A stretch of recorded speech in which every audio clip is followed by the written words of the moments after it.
Hi, good evening, everyone. Good evening. Good evening, Madam COO. How are you this evening? I'm doing well, Council President. Look at you in downtown. I know, right? I love that backdrop. Good evening, everyone, and thank you for being here with us this evening. I'm calling to order this Committee of the Whole of Tuesday, March 17th, 2022 to order. With me this evening, and I'm going to call him just as I have him on my screen, are Councilman John Gale, Councilwoman Shirley Surgeon, Councilwoman Marilyn Rossetti, Councilman James Sanchez, Councilman Josh Mickstrom, Councilman Nick LeBron, Majority Leader Councilman Clark. And we also have various departments head. We have our Chief Operating Officer Thea Montanez, Corporation Counsel Howard Rifkin, Chief Financial Officer Jen Hockenhall. And I apologize, I'm not giving full introductions, but we'll have you shortly on our screen as you do our presentations for this evening. I also want to welcome members of the public who are viewing us through Hartford Channel 96, through Comcast, Channel 6032, through Frontier Services, Hartford Public Access Facebook page. So without further ado, we have a long agenda this evening. First, we're going to hear from Mr. Perkins Simpson from Urban Alliance, followed by CFO and Mayor's Office, and I believe our COO also for the ARPA resolution. We will then go into the Finance Purchasing Department. And lastly, but not least, we will have John Phillips again for the second time. So for those of you who didn't hear from Mr. Phillips yesterday, the tax assessor from the city of Hartford, we will hear from him this evening. So without further ado, Mr. Perkins Simpson from the Urban Alliance, you have the floor for your presentation to this council body. Oh, thank you, President Molly. Is it okay if I share my screen, by the way? Sure. All right, great. I hope everyone's doing well. And I hear you have a long agenda, so I'm going to try to be brief and just to share a couple of things with you. Let me pull up a... And while you do that, I want to welcome our Mayor Luke Bronin, who has joined us. Oh. Good evening, Mayor. Good evening, Council President. Good evening, Council members. Absolutely. Good evening, Mayor. And as if I didn't have enough pressure. Thank you.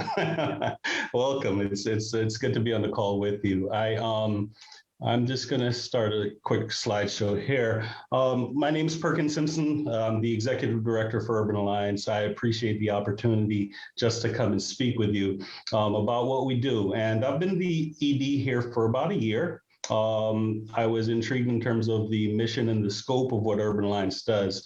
And I'll share a little bit about that. So let's get started. What we'll talk about a little bit today, I'm not sure how many people have heard about Urban Alliance. One of the things that I've found coming is that not many people do. So we hope to change that, but not just in name, but in terms of the impact and the reach and the scope and how we reach out to community residents in Hartford and beyond. We're also going to talk about building stronger community bridges. My charge as ED is doing just that, and I'll explain a little bit about that. Different partnerships. We have a specific partnership with World Vision. Tim Reeve, I'm not sure if he's on the phone or on the call right now, but if he's not, I can introduce a little bit about it. And then just to overall get your thoughts and maybe any questions you might have on anything that is shared. A little bit about UA. Established 2008, and that's when the market crashed. That's also when I left Connecticut to go to Pennsylvania. I am a Hartford resident, born in Jamaica, grew up in Hartford, lived on Vine Street, lived on Bellevue Street. I was part of Project Concern at that time, now called Project Choice. And then I was, after I got married, I lived in Manchester. My wife and I have 2 kids. Then we moved to Bloomfield and PA. Now I'm back home. So after 13 years, it's good to come back home. Still have a heart for the community, and being able to help is why I came back. Now, a little bit about Urban Alliance. We are a partnership, and we help to steward a partnership of over 100 ministries. We are faith-based, although we work with practical programs. So with the ministries that we have, we are looking for the programs that they run, food pantries, mental health services, et cetera. We also work with schools. And if you see the 5 initiatives that are here, essentially, I'm kind of revising how we do the initiatives, but primarily looking at where the impact, what does it address? What need is covered? Is it food insecurity? Is it health and nutrition, leadership for youth, and also looking at early childhood education, mental health? There is more addiction services, ESL programs. We have a wide network in terms of organizations that cover many needs. And historically, we've provided training and resources to our partners. The idea is if we build them up, they can reach further. And I also see more for Urban Alliance to do in terms of what we do here in the office, and I'll share a little bit about that on the next slide. We also place volunteers. So if our programs, if a food pantry needs people, we screen and also place volunteers, as well as sometimes grants if the funding is available. The whole idea is to build stronger programs throughout Greater Hartford, and hopefully the stronger programs then will reach the community. As part of my discovery, the need is great, as we all know, but so are the opportunities. And where I have seen UA in terms of our positioning, I mentioned earlier that there's more for us to do. This slide kind of explains a little bit about it, not in order of priority, but if you have Urban Alliance in one place or partners, and then the community in Greater Hartford in another. Historically, we've lived between this space. As I mentioned, providing training, resources, different things to our partners, and we say, okay, you go from 2 to 3, go to the community, make an impact with the support and the resources that we've given you. What I found is that the healthier programs can do that, but there are also many programs, even smaller churches, smaller programs, that want to do more, but they are not able to go from 2 to 3 as easily as we once considered it to be done. So part of the renewed positioning for Urban Alliance is not only just to stay in this space and strengthen the ministries, but also come around and provide a bridging the partners and bridging the communities by strategically using our alliance. And I'll give you a couple of examples how that is playing out in practical terms. I call it collective impact. The first thing is I'm going to highlight 3. The first one, Farmers Access Program, addressing food insecurities. This was a start in terms of something that I've seen that we've done in the past that I wanted to expand on. Essentially, the idea here is to get farmers market coupons into the hands. Our goal this year is to reach 10,000 residents. These farmers market coupons are redeemable for fresh food and produce at local farmers markets. We have 4 farmers markets that are part of the program.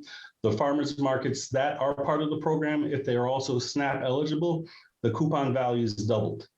We've had also some involvement. Voya Packing Week, I mentioned that earlier because this is the first time that we've had a large corporation actually partner with us in terms of employee engagement. So they were on site here last week, helping us assemble packages. That assembly is going to happen even more, UA Packing Party, we call it. And then one of the ways that we're going to get resources into the community is Outreach Day.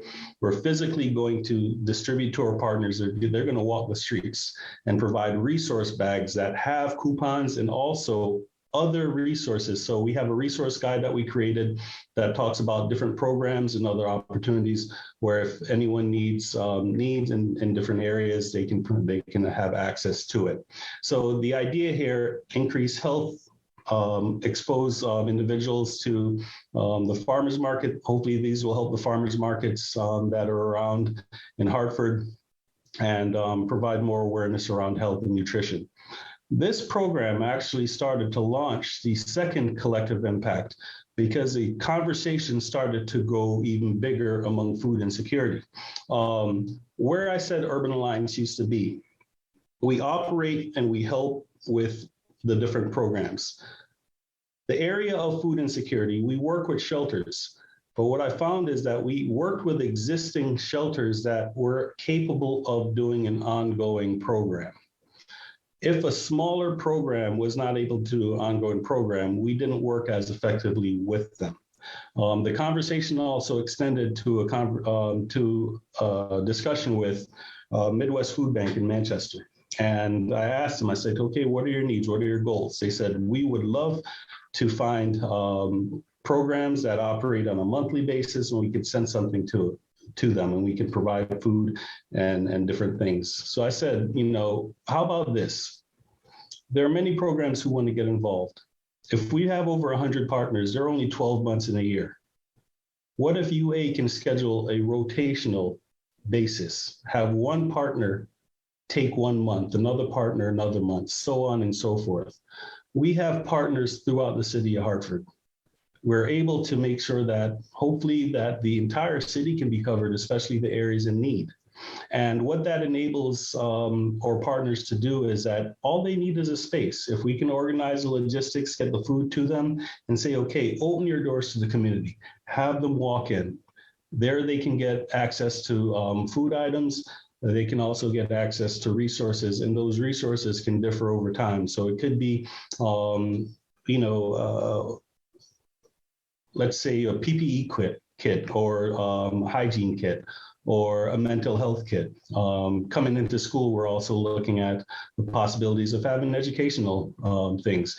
We do get gifts in kind with our relationship with World Vision. So sometimes those different resources will differ, and we can strategically use them over time. The opportunities here are that we have partners located throughout the community. One thing that I've learned in Discovery is that there are a lot of places that are identifying the needs. So even our partners at Food Share, they have a endeavor right now that they are identifying the areas and the zip codes that have the most amount of need. What many have told me is that, yes, identifying the need is there, but the service gap is something that hasn't been able to be addressed by some programs. And this is one of the things that individuals have mentioned that may help bridge some of the service gap opportunities. So the idea, each partner can conveniently schedule a time that works for them.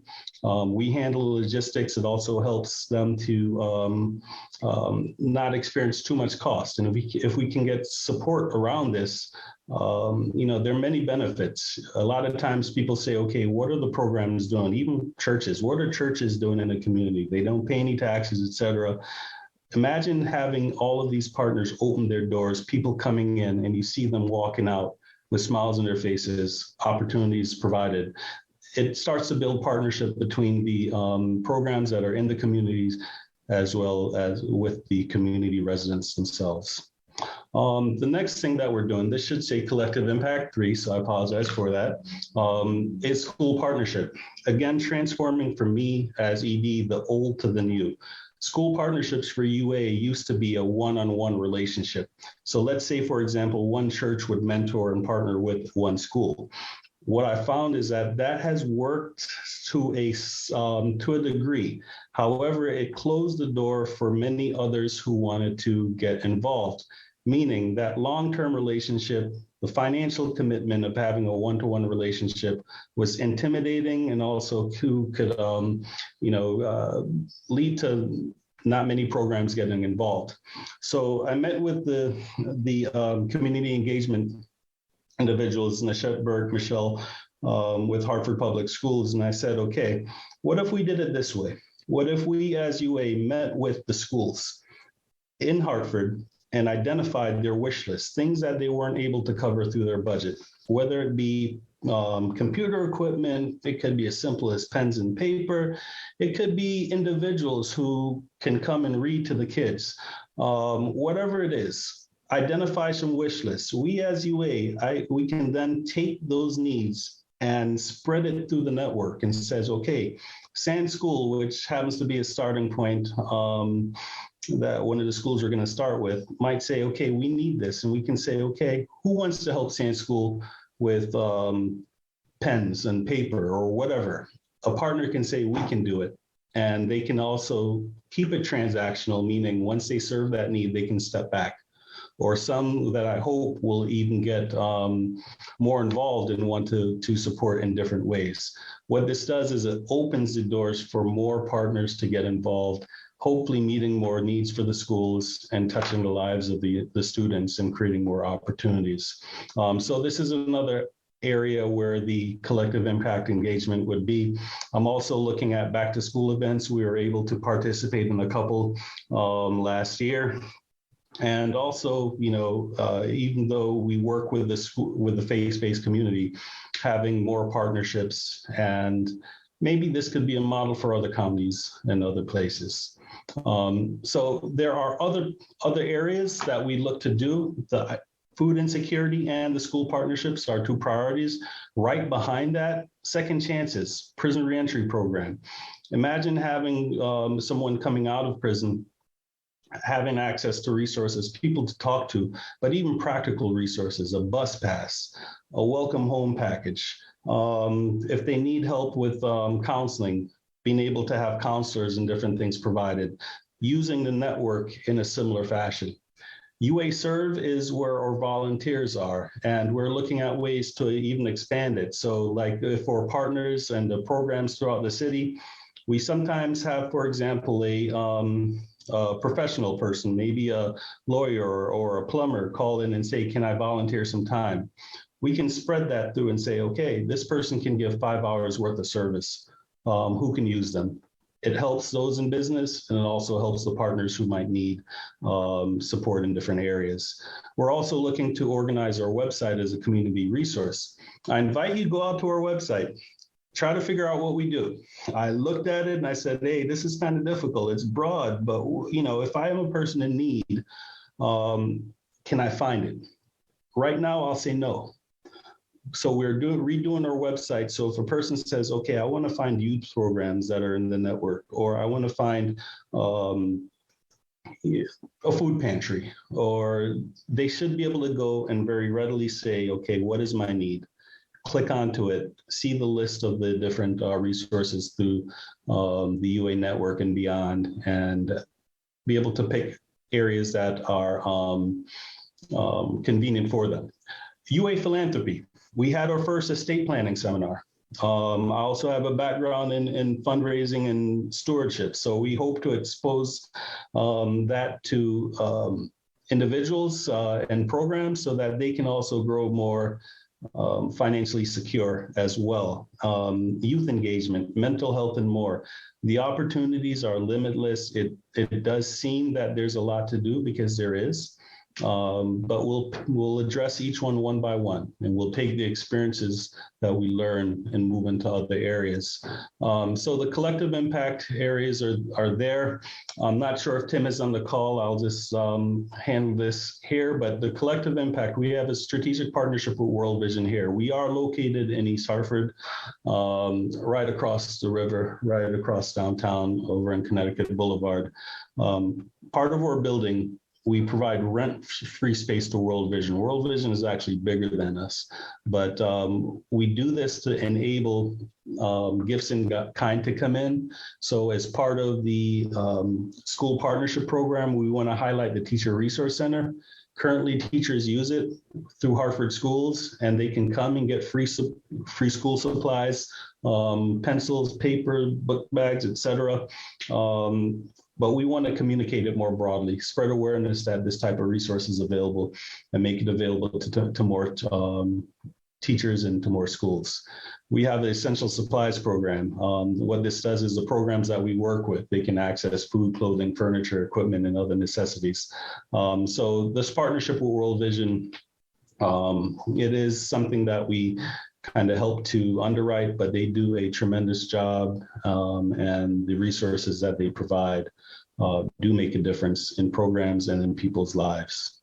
That's it. I didn't want to take too long. I know that I went through a few things in a short fashion. So I do want to thank you for the opportunity just to come and to share a little bit about Urban Alliance, share about where my heart is. I want to see the city thrive. I mentioned earlier that I am a product of Project Choice, not necessarily the pathway you want everyone to follow, but I can say that the opportunities provided have helped me throughout my career, and I really have a heart to serve and a heart to give back. So I open up for any questions that anyone might have, either about UA or myself or anything that we've discussed.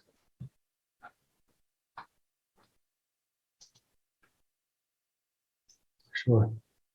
Marilyn, hi. Thank you, Mr. Perkins, for that presentation. It's really wonderful to see you, like I said, again, back here on the screen. And I personally took a tour of Urban Alliance and World Vision, and it's quite amazing. I encourage all my council colleagues to go and take that course. Councilwoman Rossetti has a question. Thank you, Council President. Thank you, Mr. Simpson.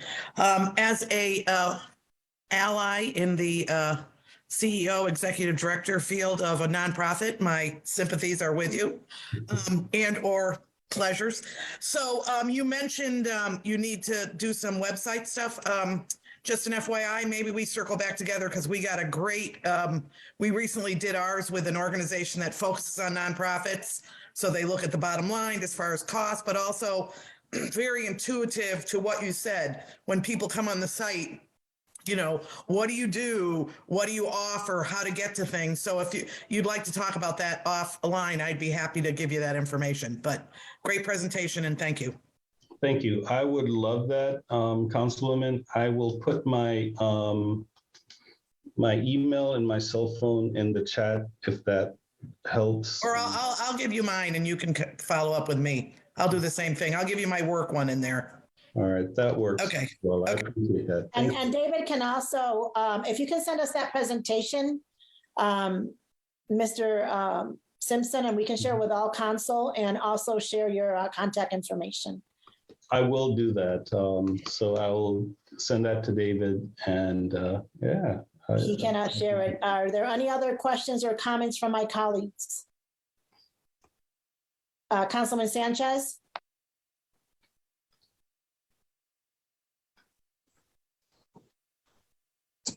Good evening, everyone. You know, great presentation. And I myself did a tour there and it was an amazing tour. And I really appreciate it, Mr. Simpson. The way I see this, not only the presentation, but what my experience with you in the tour and the facility is that I feel that this can be something much larger, much bigger than just your organization, because what I see that the Urban Alliances can create is the hub for all nonprofit organizations to come into and expand as well. And what I mean by that is that we need some kind of a central organization where everyone can come in and isolate what the profession is, and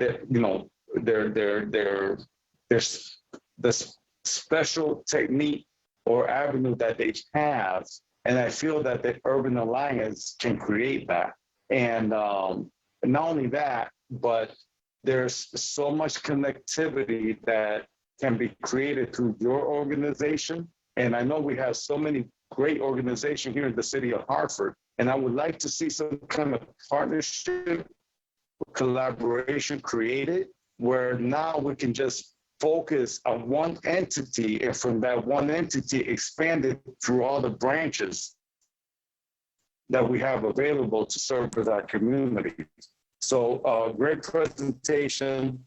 I appreciate the tour that you gave us, and I look forward to working with you. Thank you so much. Thank you, Councilman. Are there any other comments or questions from my colleagues? There being none, Mr. Simpson, thank you for your presentation. Let the record reflect that we've accepted his presentation. You're more than welcome to stay on if you wish, okay? Moving on our agenda, we have a resolution that was introduced by Councilman LeBron and Sanchez with a company resolution requesting the administration provide a comprehensive plan for funds from the American Rescue Plan Act, also known as the ARPA funds. And I believe, I know we have Mayor on, we have our COO. So the floor is yours. Good evening. Thanks, Council President. Again, thank you to all the members of the council. I am on as along as you said with Chief Operating Officer Thea Montanez, and of course Howard Rifkin is on as well, as is Leanne Rawls. We have a presentation that I'd like to go through at least a part of the presentation, and then we can pause for discussion and take the discussion any way that you'd like to go. If you'll bear with me for just a minute, I'm going to try to get that presentation onto the shared screen. I've been having some technical difficulties here, but I'm hoping that this may work.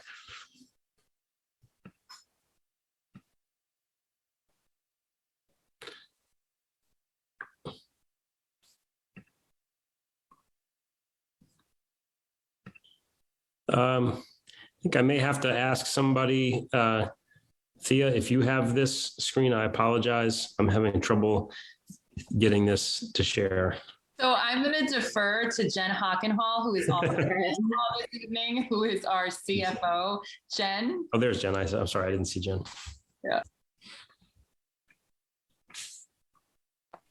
And while the presentation is coming up, I want to recognize Councilwoman Tiana Hercules, who has been with us for a while on this meeting. I just didn't have the opportunity to recognize her. So welcome, Councilwoman Hercules.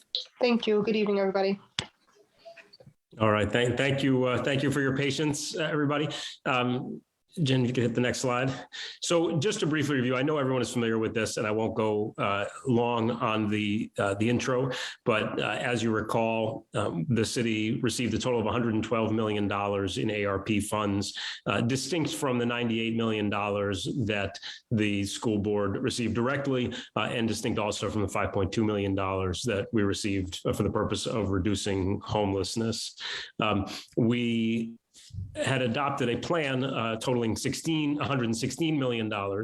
And because the final allocation was lower than that, we together with your authorization last summer used $4.4 million to close that remaining gap so that we could implement the plan in full at the $16 million amount that we had adopted together. Next slide, please. We can skip over this. I think everyone's familiar with the general authorized uses, as well as our mission statement, which of course was to make sure that we are using the resources to help our community recover from all that we have been through, while at the same time building a foundation for a stronger city in the years ahead, and therefore striking that balance between immediate needs and long-term investment. Next slide. So just to give you a quick update on the timing of the funds that we've received, approximately 50% of the ARP funds were received from the Treasury and others indirectly through the state of Connecticut. We received $44 million last May directly from the Treasury, and then the county allocation, which is passed through to cities, came $11.8 million at the end of June 21.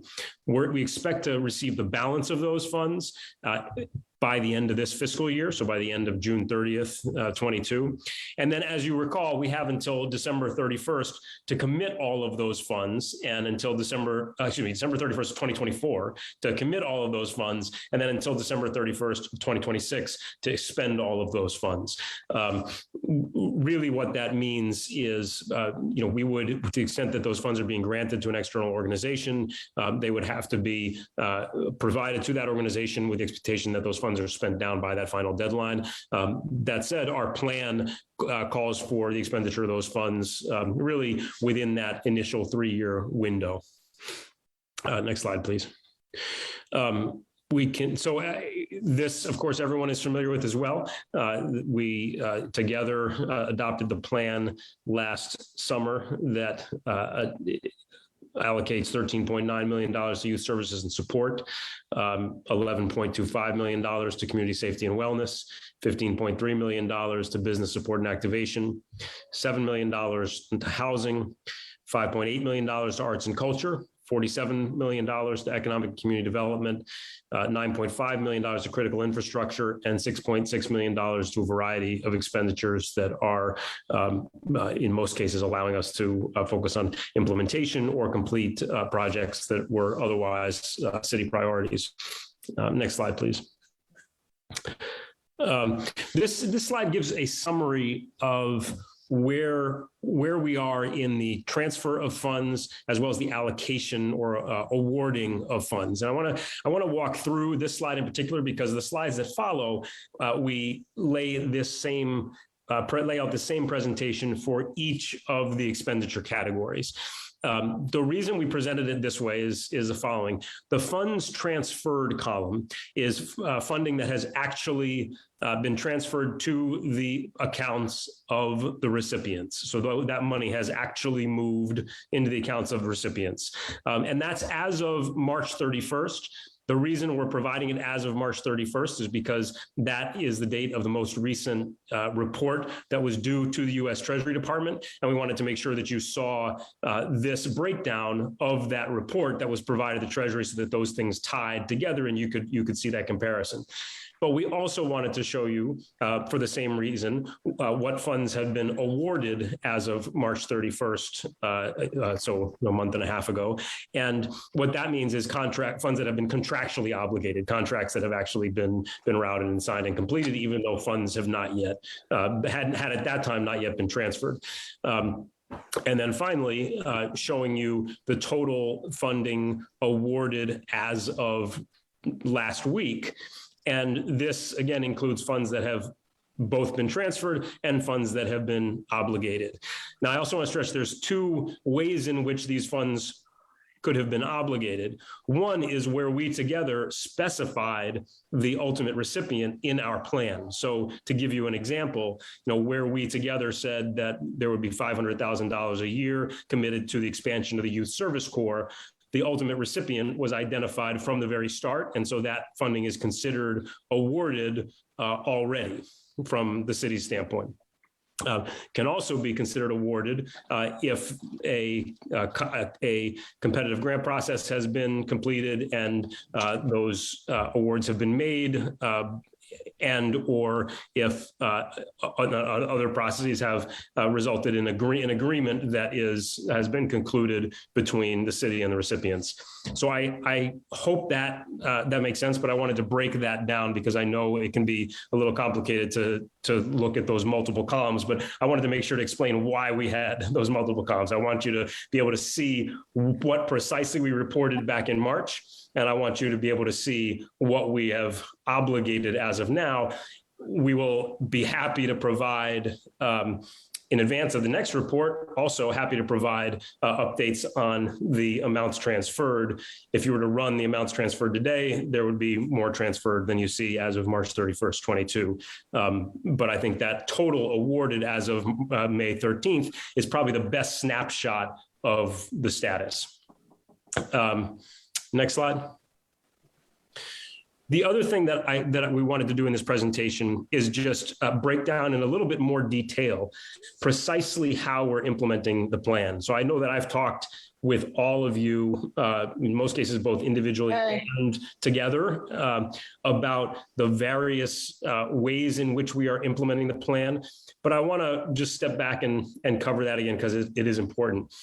The Treasury guidance, which, as you know, was not finalized until only a few months ago. It was an interim rule for many months, and then I forget the precise timing, but within the last maybe about end of last calendar year, the final guidelines came out.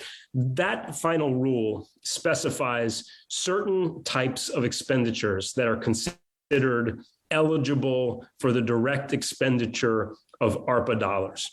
So just to give you an example, it says specifically that funds spent on violence intervention work is an eligible use of ARPA dollars. There are a number of other things that are eligible, and there are a number of things in our plan that are direct eligible expenditures of ARPA funds. There's a whole nother type of eligible use, which is that depending on how much revenue let me just step back and say this better. The rule assumes that every city would have experienced a certain amount of revenue growth if the pandemic hadn't happened. And it allows you to say that if there's a gap between the revenue you actually got and the revenue that Treasury assumes you would have gotten without the pandemic, then you can claim all of that revenue as, quote, revenue replacement dollars. And those dollars can be spent on anything that is a normal expenditure of government funds, right? They could be spent on infrastructure improvements. It could be spent on direct payroll support. It can be spent on anything that we would normally budget funds for. So that allows us to do some things that were in our plan, but we're not necessarily in the first category of named eligible expenditures. The other thing that allows us to do, and this is important, is it means that we can fully implement our plan, because even where our plan included expenditures that may not have been directly eligible, and where we may have some questions about whether it would constitute a normal government expenditure, we can swap funds, use those revenue replacement dollars to offset costs in our normal budget, and then use those freed up dollars to fully implement our plan. The bottom line is what we have been focused on is twofold, with equal and intensive attention to both things. One, being able to fully implement the plan that the council and my administration together adopted, designed, and approved. So we want to make sure that we can be faithful to that plan and fully execute it. And number two, we want to make sure that we are in strict compliance with all requirements, with all reporting requirements, with all ways in which the dollars are used. And that's why we've broken it down to identify the ways in which we are implementing the plan. In some cases, directly using the ARPA dollars. In other cases, using city dollars to accomplish that purpose. For example, using surplus funds from FY22, which council authorized to be used for this purpose last summer. So I know that is there's some dense stuff there, but I hope that's helpful in just walking through the different ways in which these funds can directly and indirectly be used to implement our plan. And as you look through the presentation, you'll see that each of the specific expenditures is tied to one of these categories, A, B, C, D, so that you can know exactly which sort of mechanism we're using to implement the plan. Should I pause there and just see if we're going to get in a minute to each of the categories and the subrecipients, but just want to pause there to see if there's any questions about either this piece or the prior part. Councilman LeBron has a question. Mayor, so first of all, I want to thank you for coming on and presenting on this. I appreciate you taking time to come to this committee of the whole. The question that I have is that with the line B or the category B, revenue replacement, seeing that we're at a place where we're actually reducing our mill rate because we're anticipating more revenue, is it the case that probably no category would fall under of the B plan? It's a great question, Councilman, but no, the answer is actually we have lots of room to count funds as revenue replacement. We are and the reason for that is sort of what I was saying before. The Treasury Department isn't looking at whether our revenue went up or went down. What they're looking at is where our revenue is relative to this formula that they included in their rule, right? So they assumed that our revenues were going to grow. I forget the precise percentage they have in there. I want to say it's something like 4.7%, but I could be wrong about the exact percentage. But they assume that every year since 2019, every city's revenue would grow by 4.5%. And then they look at where your revenue actually is. And if there's a gap between those two, you can claim that as revenue replacement. Unfortunately for us, our revenue growth doesn't come anywhere near 4.5% annually, which is, not in itself a good thing, but for these purposes, it's useful because it means there's a lot of room for us to claim ARPA funds as revenue replacement dollars that can be spent more flexibly. Does that make sense? No, it does. Thank you for the clarity. Just on average, just as a follow-up to what you were just saying, you said on average, pre-pandemic, we weren't even coming close to 4.7%, assuming that that's the number, and I'm not holding you to that.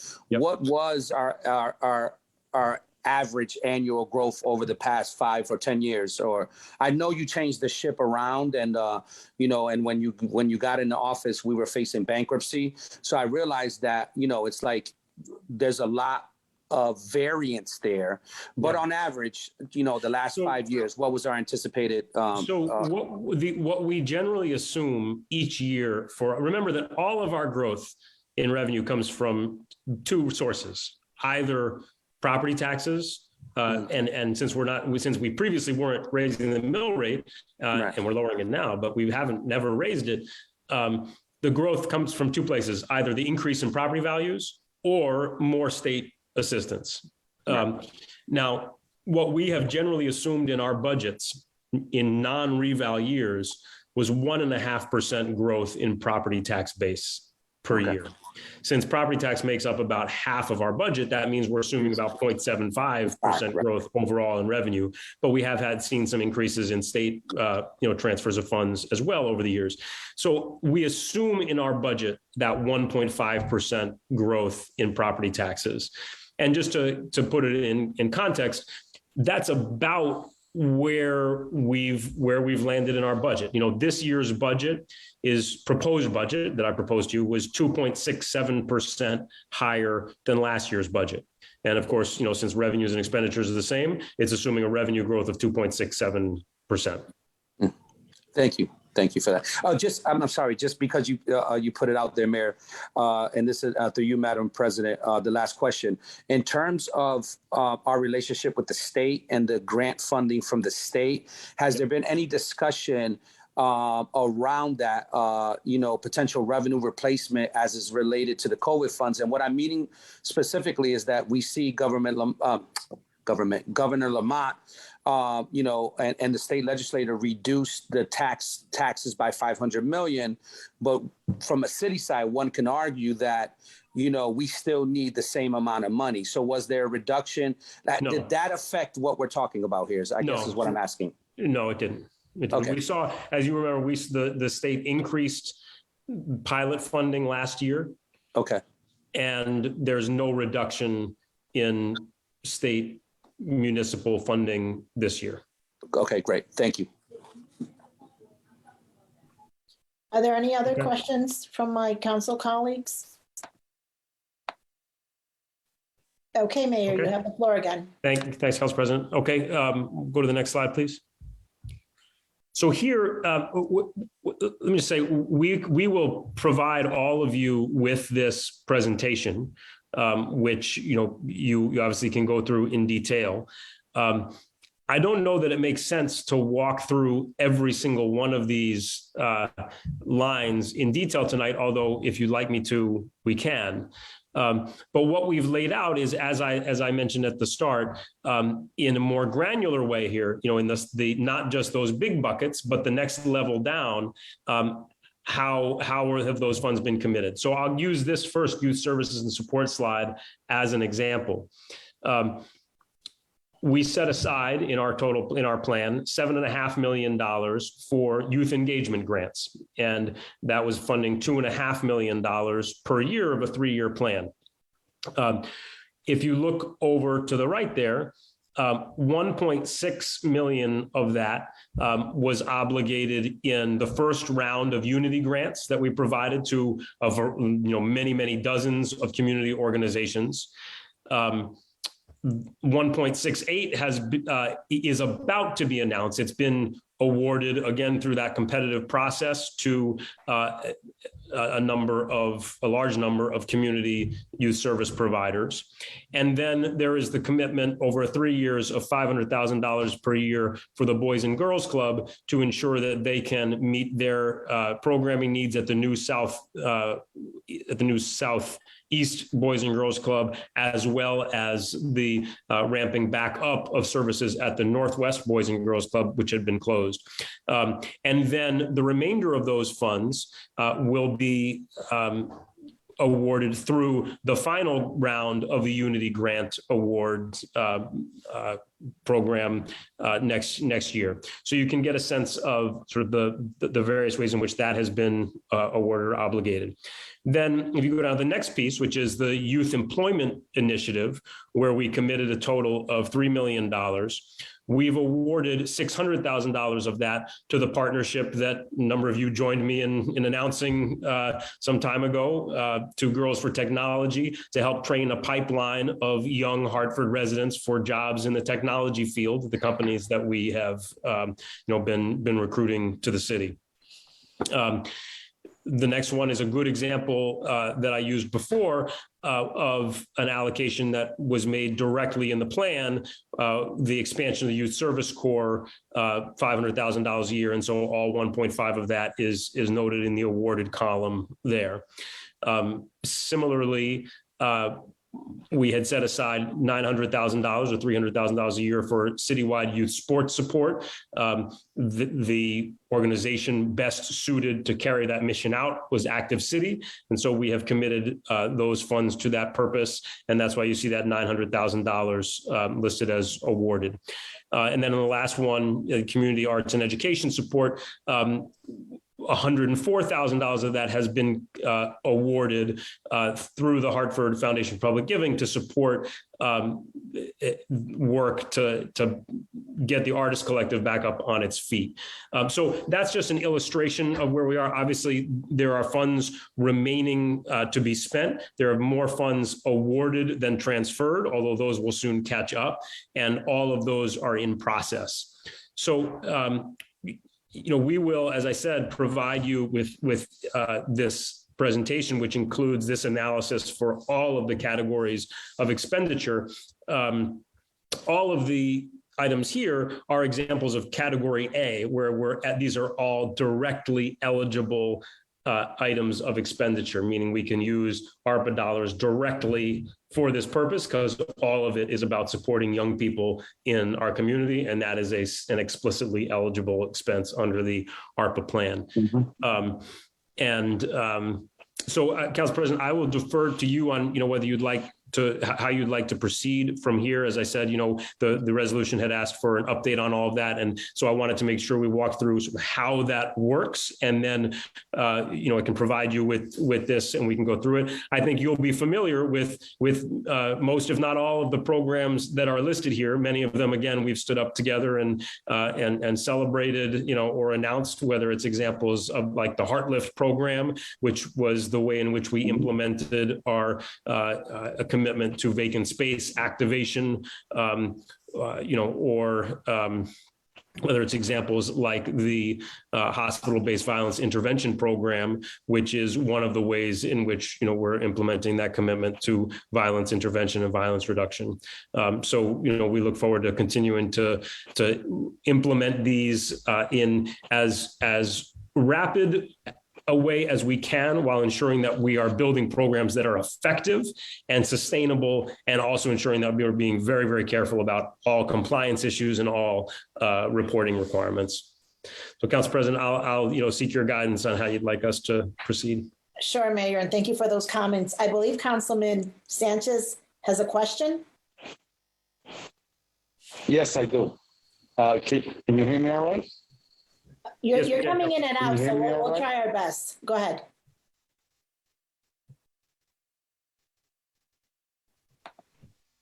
Yeah, I know. I have poor signal right now. Sorry about the budget in our budget hearings. And thank you for your presentation. It's great.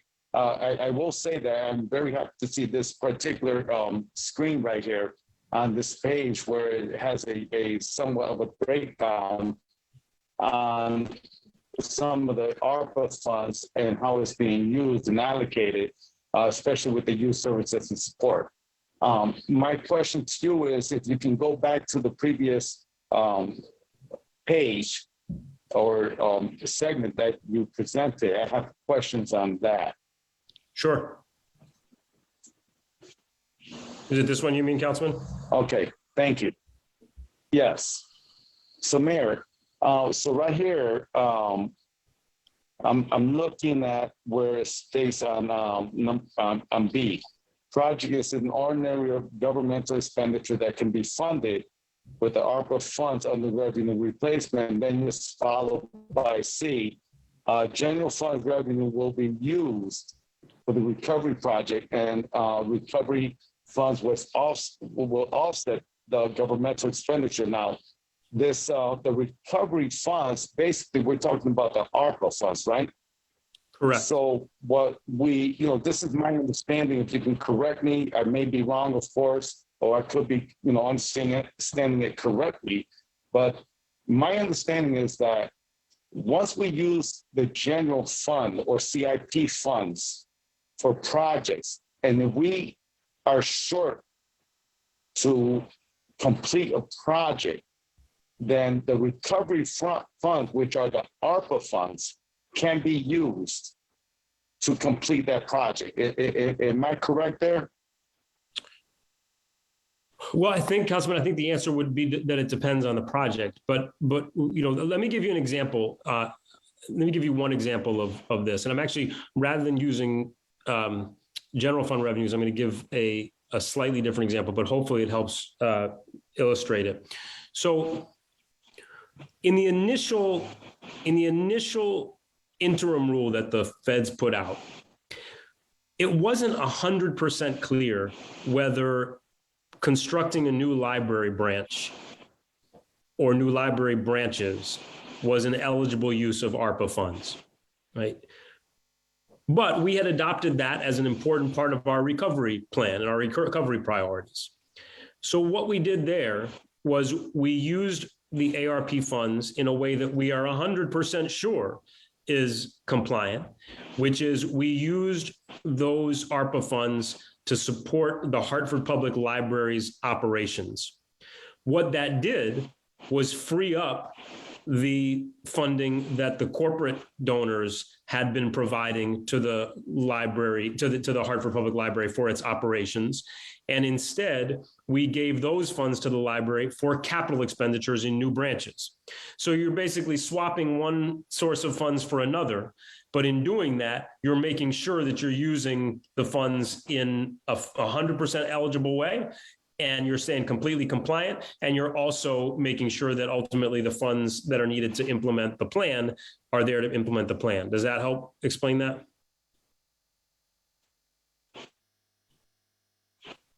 I understand where you're coming from, but then I can give you another example. I'm sorry, I apologize for interrupting, but I can give you another example. Remember, just like I said that it wasn't 100% clear in that initial rule whether building libraries was directly eligible. Similarly, it was not initially, at least I think we can make a good case, but it was not initially clear that providing grant funds to support the expansion of the Parkville market was an eligible use of funds. It's also a little bit unclear whether or not you can consider a grant like that to be a normal government expenditure, right? We could make the case that it's a normal government expenditure, but we don't want to have to even have that discussion, right? So instead, what we did was take surplus funds from last year, dedicate those to the grant to help expand the Parkville market, and then use the ARPA funds for city capital projects that we know are eligible as revenue replacement projects. So again, you're swapping the funds, you're achieving the same goal, you're swapping the funds, and you're ensuring that you are compliant with requirements. Does that help? Yes, of course that helps. Okay. So I guess my other, what I'm trying to get at, okay, there's other projects that we can definitely support. And I'm going to be specific right here, all right, is the Kinney Golf Course, all right, and the Goodwin Golf Course. Now, in my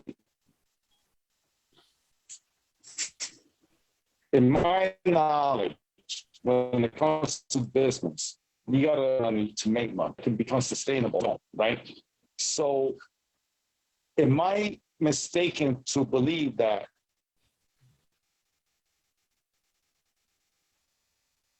if we use some of the ARPA funds, for example, Goodwin Golf Course, all right, let's use Goodwin Golf Course, where it would bring that golf course, which is dilapidated, where I mean, it's a horrible situation right now. We have a bad situation with the irrigation system. We have a bad golf cart system. Golf cart can go out. We're losing revenue from golf cart rentals. And also the fact that the clubhouse can be expanded. Sure. All right. And if the clubhouse was expanded, for example, where it can become a clubhouse of course, and we create a clubhouse that now can bring in the revenue, that it can reimburse the city for the funds that we spend in there and become sustainable. Am I wrong to say that we should be using ARPA funds for that? Because that helps the city, that helps the neighborhood, that helps that district. I understand, Councilman. So I think I guess I would say the following. I think that also might be a close call, whether it would be considered an eligible expenditure, a direct eligible expenditure from ARPA funds. I think you could certainly make the case that investment in a municipally owned golf course would be authorized under a revenue replacement justification. That said, the expenditure in Goodwin Golf Course was not in the plan that we adopted.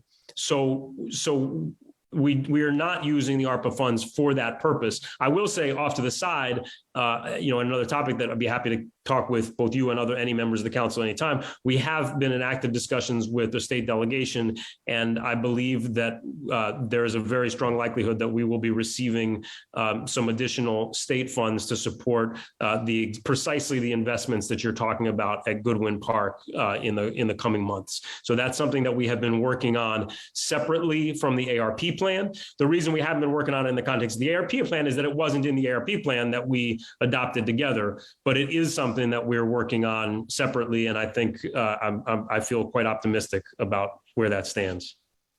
Well, I appreciate the extra information there. It's just that I know myself, and this, that I've been fighting to get some kind of funding for the Goodwin Golf Park and especially the Goodwin Golf Course for the last 7 years, and we have gotten nowhere.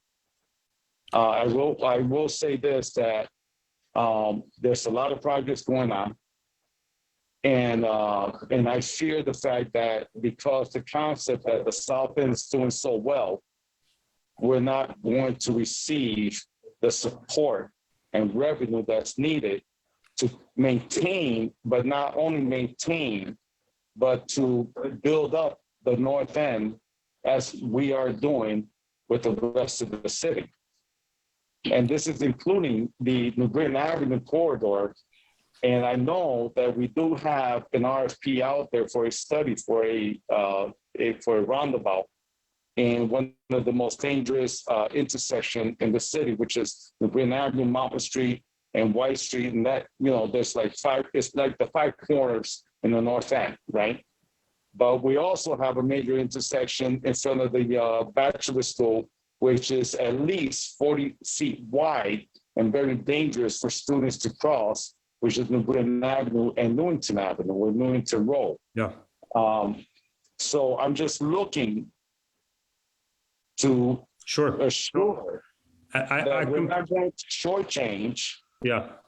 When we have an opportunity to use some of the ARPA funds towards the development of what we need when it comes to safety. Now, just this is just another question now, and this is what I'm looking to do.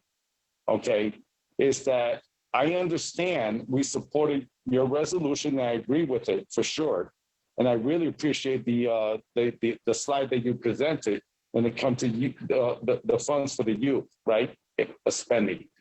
But at the same token, the rest of the funding from the ARPA development services and other departments and Chamber of Commerce, for example, as well.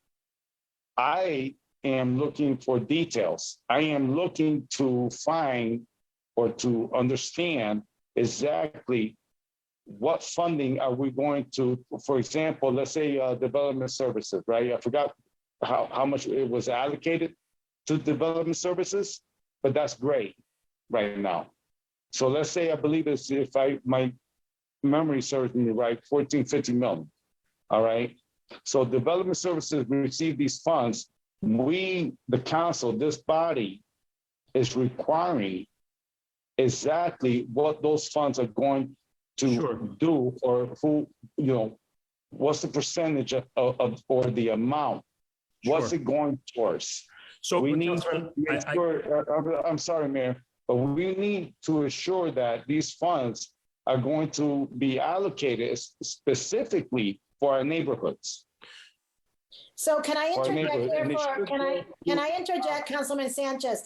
Can I interject here for a minute, Mayor? Sure. I know that there's 7 other more slides. Can you briefly spend 30 seconds? Because I want to be mindful, and then come back to Councilman Sanchez's question. Sure. Okay. Absolutely. So, and I think in going through this, I think we'll answer Councilman Sanchez's question. My apologies. No, not at all. But I also, just briefly, Councilman, I was say on a number of the things you mentioned, I think there are significant opportunities for us to advance the ball on those in ways that even the ARPA wouldn't allow us to do. The type of street projects you're talking about are very, very large projects. The opportunities to get those done come from the infrastructure investment. They come from transportation grant opportunities. Those are the types of opportunities that I think we have to go after collectively to get, to a scale of investment that makes the kind of things you're talking about possible. But let me walk through this, and when we get to the business activation, I think it'll answer some of your questions about the that specific authorization. So, thank you. On community safety and wellness. So in each of these categories, remember the council, you took action not just on that broad category of community safety and wellness, but also those subcategories of how those dollars would be allocated within that category. So for example, on community safety and wellness, $4.5 million of the total 11.25 was set aside specifically for violence intervention and prevention.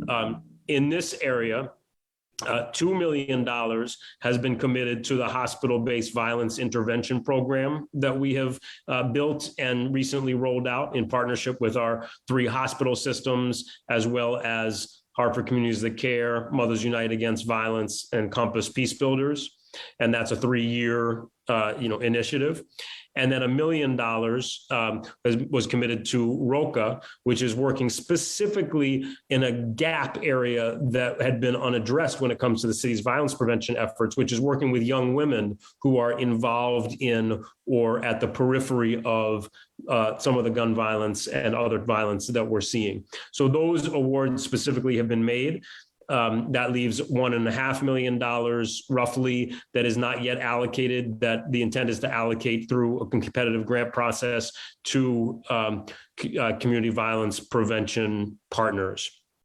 On the next one, under mental health and wellness, we are still in the process of designing the program to advance that broader goal of mental health and wellness, but we also know that there's a significant intersection between addiction and mental health and wellness, and that has been a rising crisis. And so $240,000 of that has been committed in $80,000 per year over 3 years to support the work of the Greater Hartford Harm Reduction Council in trying to do the life-saving work and connecting individuals with addiction to the resources that also address those underlying mental health issues.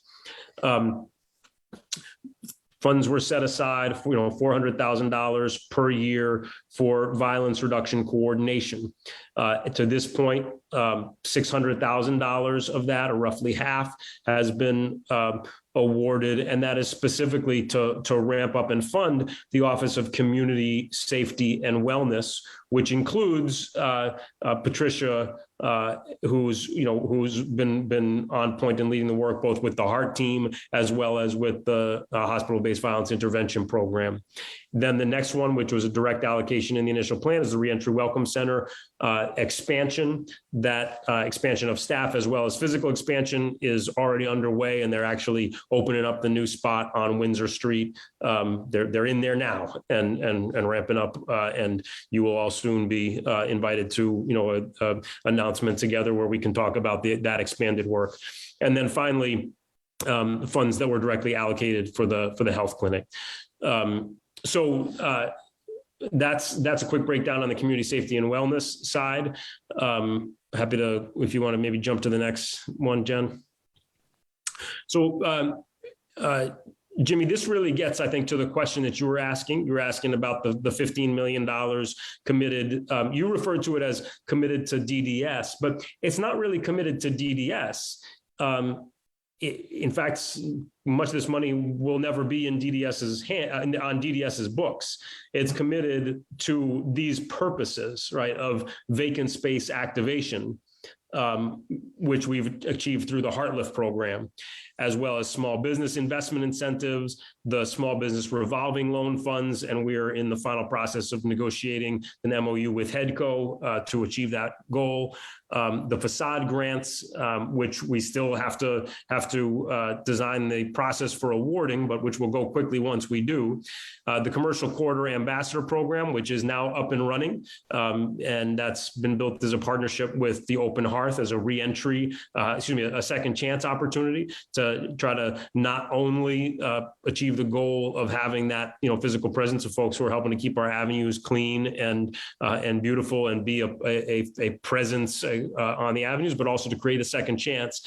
And so that program is now up and running, and those funds will be expended through that process. And then finally, to the subcategory of marketing and promotion, which we awarded through a competitive process. There's RFPs that were out, and working through 3 partners to achieve a variety of different types of marketing support, working with the Lumi agency to really step up the city's social media presence, highlighting things like Salsa on Pratt and the festivals through the summer, and really up the city's presence on social media throughout the region and highlighting those activities, as well as the Adams and Knight, which is doing the state's marketing campaign to do paid digital media that complements the states with Hartford specific work. And then finally, with the bid to maintain that a strong and fully updated website of events and everything else, so that we have something to point people to.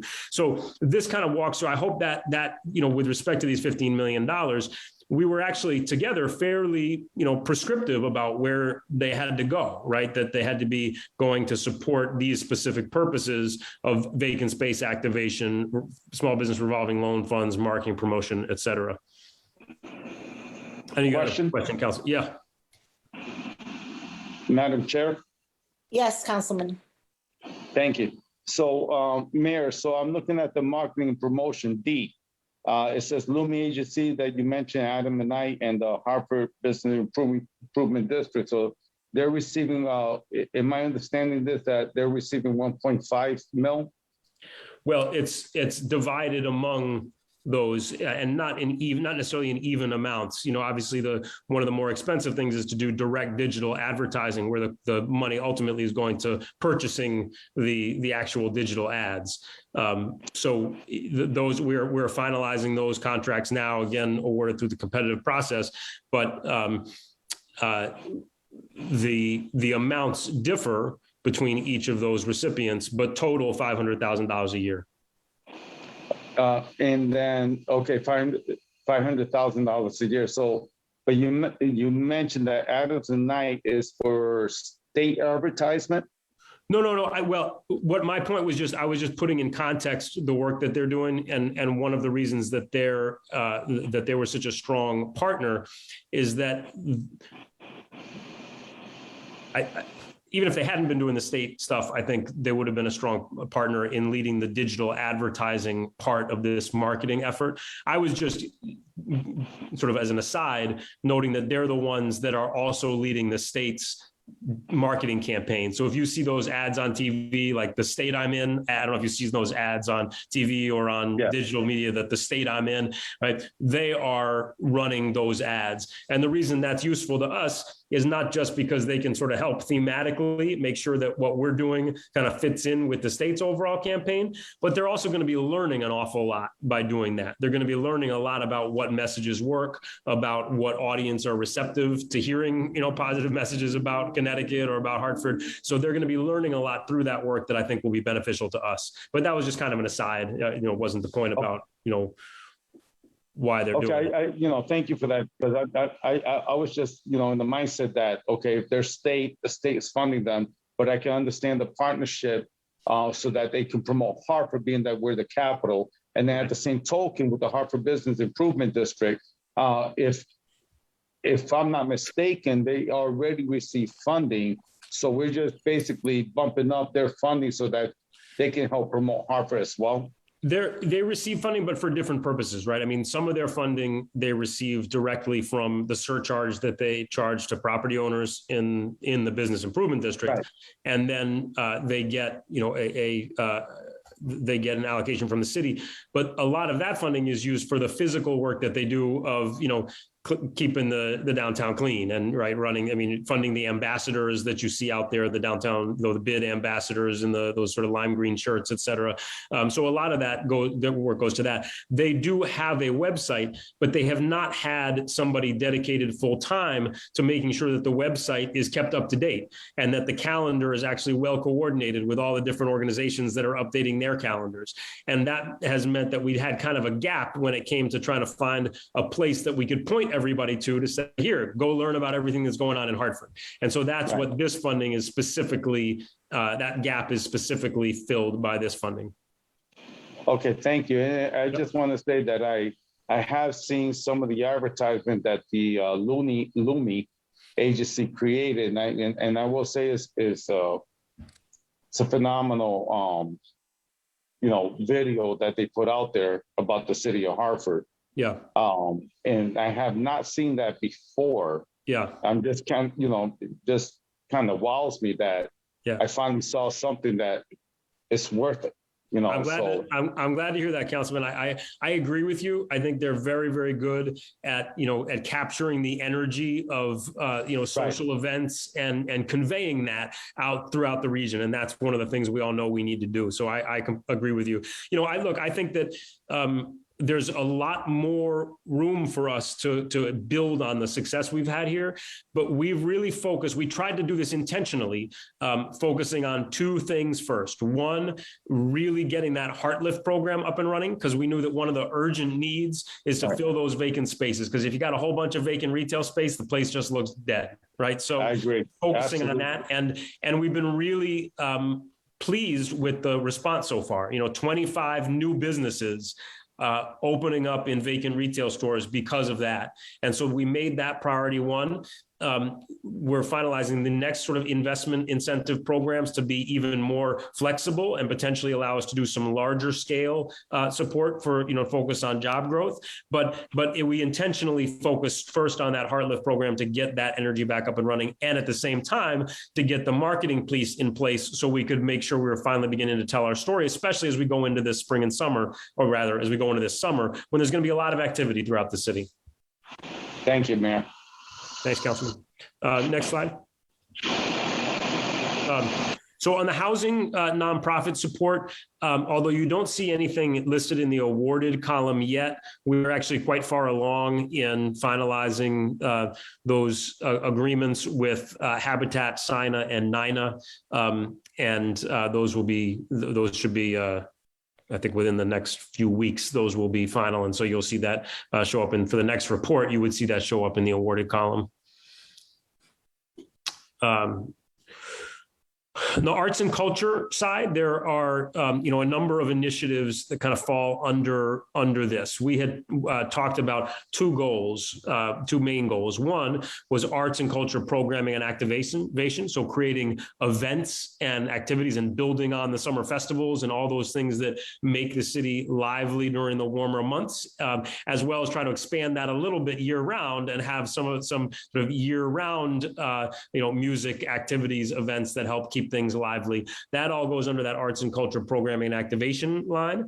And then the public art program to physically beautify the city and support local artists was that second piece. And so there's sort of three components here.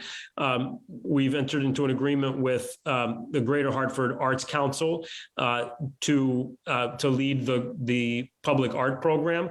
And I think that's actually, for a lot of reasons, a perfect fit. As you know, Reverend Dr. Shelley Best, who was at the Eco Space 224, recently became the executive director of the Greater Hartford Arts Council. And that's really a continuation in a lot of ways of the work that 224 was doing to identify and lift up, Hartford artists and promote their work. So I think it's really a perfect marriage. And under the arts and culture activation piece, you see that 1.134 awarded. That's for year one of that activation work. It includes support and expansion of the Summer in the City program, which supports all of the cultural festivals that we have throughout the summer. And it also includes the Hartford Live program, which is supporting local musicians, artists, and others in doing performances around the city. And then finally, we're finalizing an agreement with Infinity Hall and Good Works Entertainment to actually do. We're gonna announce this more soon, so I'm hoping that we don't kind of lose the surprise by doing it in this meeting, but a concert series, sort of a weeknight concert series that will be over at the State House Square and the State House Square Plaza to help activate, those weeknights and bring people in. And these partners make a lot of sense. One, because it's an obvious way to help support a cultural, a venue that was badly hit by the pandemic in Infinity Hall, but more importantly, to work with some partners who've got a lot of experience in getting those sort of mid-size acts that can help attract folks in and activate on some of our weeknights throughout the summer. So more on that to come, but that's you'll see the award total there, and that's over the period of the next 3 years. Next slide. So on the economic and community development front, we had broken this down into very specific projects that we planned to support this. The first, of course, is the two Hartford Public Library branches, what was the Barber branch, but will now be the Love Lane branch, the Swift Factory Library branch, and then the expansion of the Albany Avenue Library branch, which will be in the old Northwest Jones School. So that's the first one. And I described earlier how we're doing that, right? This is marked as a category C one. That's because we're implementing this with a fund swap, using the corporate contribution is actually paying for the capital investment to build out these libraries. And we're using the ARP dollars to fund the library operating costs that those corporate dollars otherwise would have funded. So same things get funded, but we make sure that we do it all, by the books. Next one, Parkville market expansion, and then jumping down a line, the next Parkville commercial development section. These were all included in this form in the plan that the council voted on, that we together adopted. And these contributions are important as we have gone after the state innovation corridor grant. It allows us to show that we've got some skin in the game. So, we've got our fingers crossed, still waiting the results of that grant, but we'll see. And then the $5 million to Albany and Woodland, which goes hand in hand with funding that we secured for the Capital Region Development Authority as well. And then the additional neighborhood economic growth, which we sort of through conversations had identified for the Barber Street revitalization, as well as for the MLK apartments, which, desperately need to be redone down in the Coltsville neighborhood. That's sort of, one of those, affordable housing developments that has been increasingly dilapidated and needs to be upgraded. So that takes you through in detail this section, and we're working, hard and as quickly as we can to implement all of these pieces. And then the other parts of the community economic development include sort of the other part of the Heart Lift. So at Heart Lift, we actually broke it up where half of it, $3 million, is focused on the neighborhoods and $3 million is focused on the downtown. Although the neighborhood money actually goes a little bit farther because we require less of a match from businesses that want to set up in the neighborhoods. In the downtown, you got to have 100% match to qualify. In the neighborhoods, you only need 50% match to qualify. And then we still have the funds set aside for the hospitality emergency stabilization, waiting to see where our hotel industry goes and whether we need either to help sustain it or potentially help support the growth of some new hotel rooms, which are really important to helping to keep our convention center going. So that funding, we're still maintaining flexibility with those funds.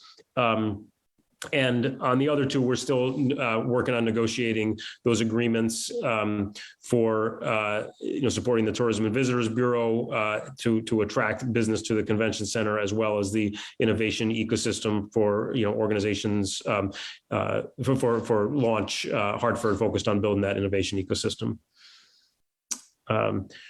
The next one was the sort of critical infrastructure category, and that was identified for flood control work. Our DPW is working to implement this plan. As it will be no surprise that the costs of fixing pump stations have gone up, just like everything else has gone up. So we're trying to make sure that we make this $9.5 million go as far as it can go, and that we spend it in exactly the best way that we can, just given the cost escalation of what we initially planned to do. But DPW is working hard on that.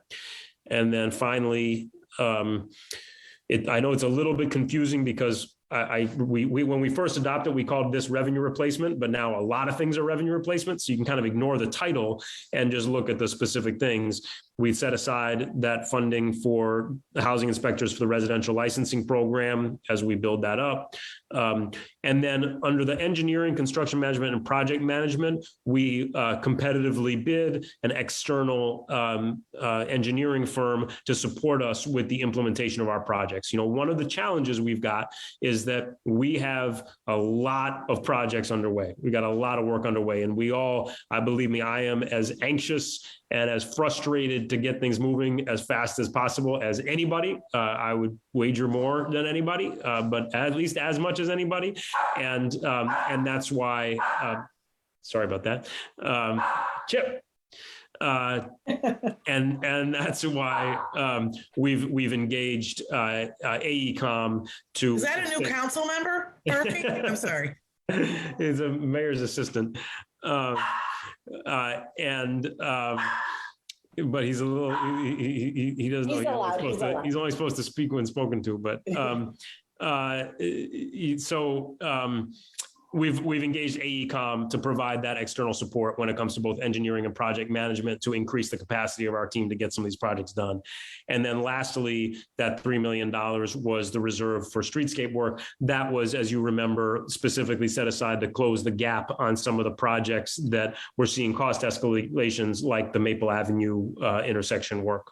So that's the detailed rundown on all of it. You know, we've I think made a lot of progress on implementing a bunch of them. We're being very deliberate about the order in which we go about it. And again, as I said, trying to make sure that as we build these programs, most of which have not existed before, we do it in ways that are in partnership with others, that are effective and as sustainable as possible. And you know, working hard to do that. So I see. Well, I see a few council members have the questions. So Council President, back to you. Thank you, Mayor, for that detailed explanation. So I am going to allow Councilman Sanchez and Councilman LeBron to ask their questions. I am going to ask everyone to be mindful. It is already 9 o'clock and we still have 2 other presentations. And we could always call our mayor and have conversations offline, just to be mindful of others. So with that said, Councilman Sanchez. Okay, thank you, Madam Chair. I'm not going to get into question. I just want to make a statement. I am, you know, I understand, and you know, first of all, it's a great presentation, great explanation, Mayor. I really appreciate it, and you gave me some answers that I'm satisfied with, right? But I just feel very concerned that with this plan, especially the last 2 slides, nothing has been mentioned about the Franklin Avenue corridor, Maple Avenue corridor, Campfield Avenue corridor, Weathersfield Avenue corridor, and the Britton Avenue corridor.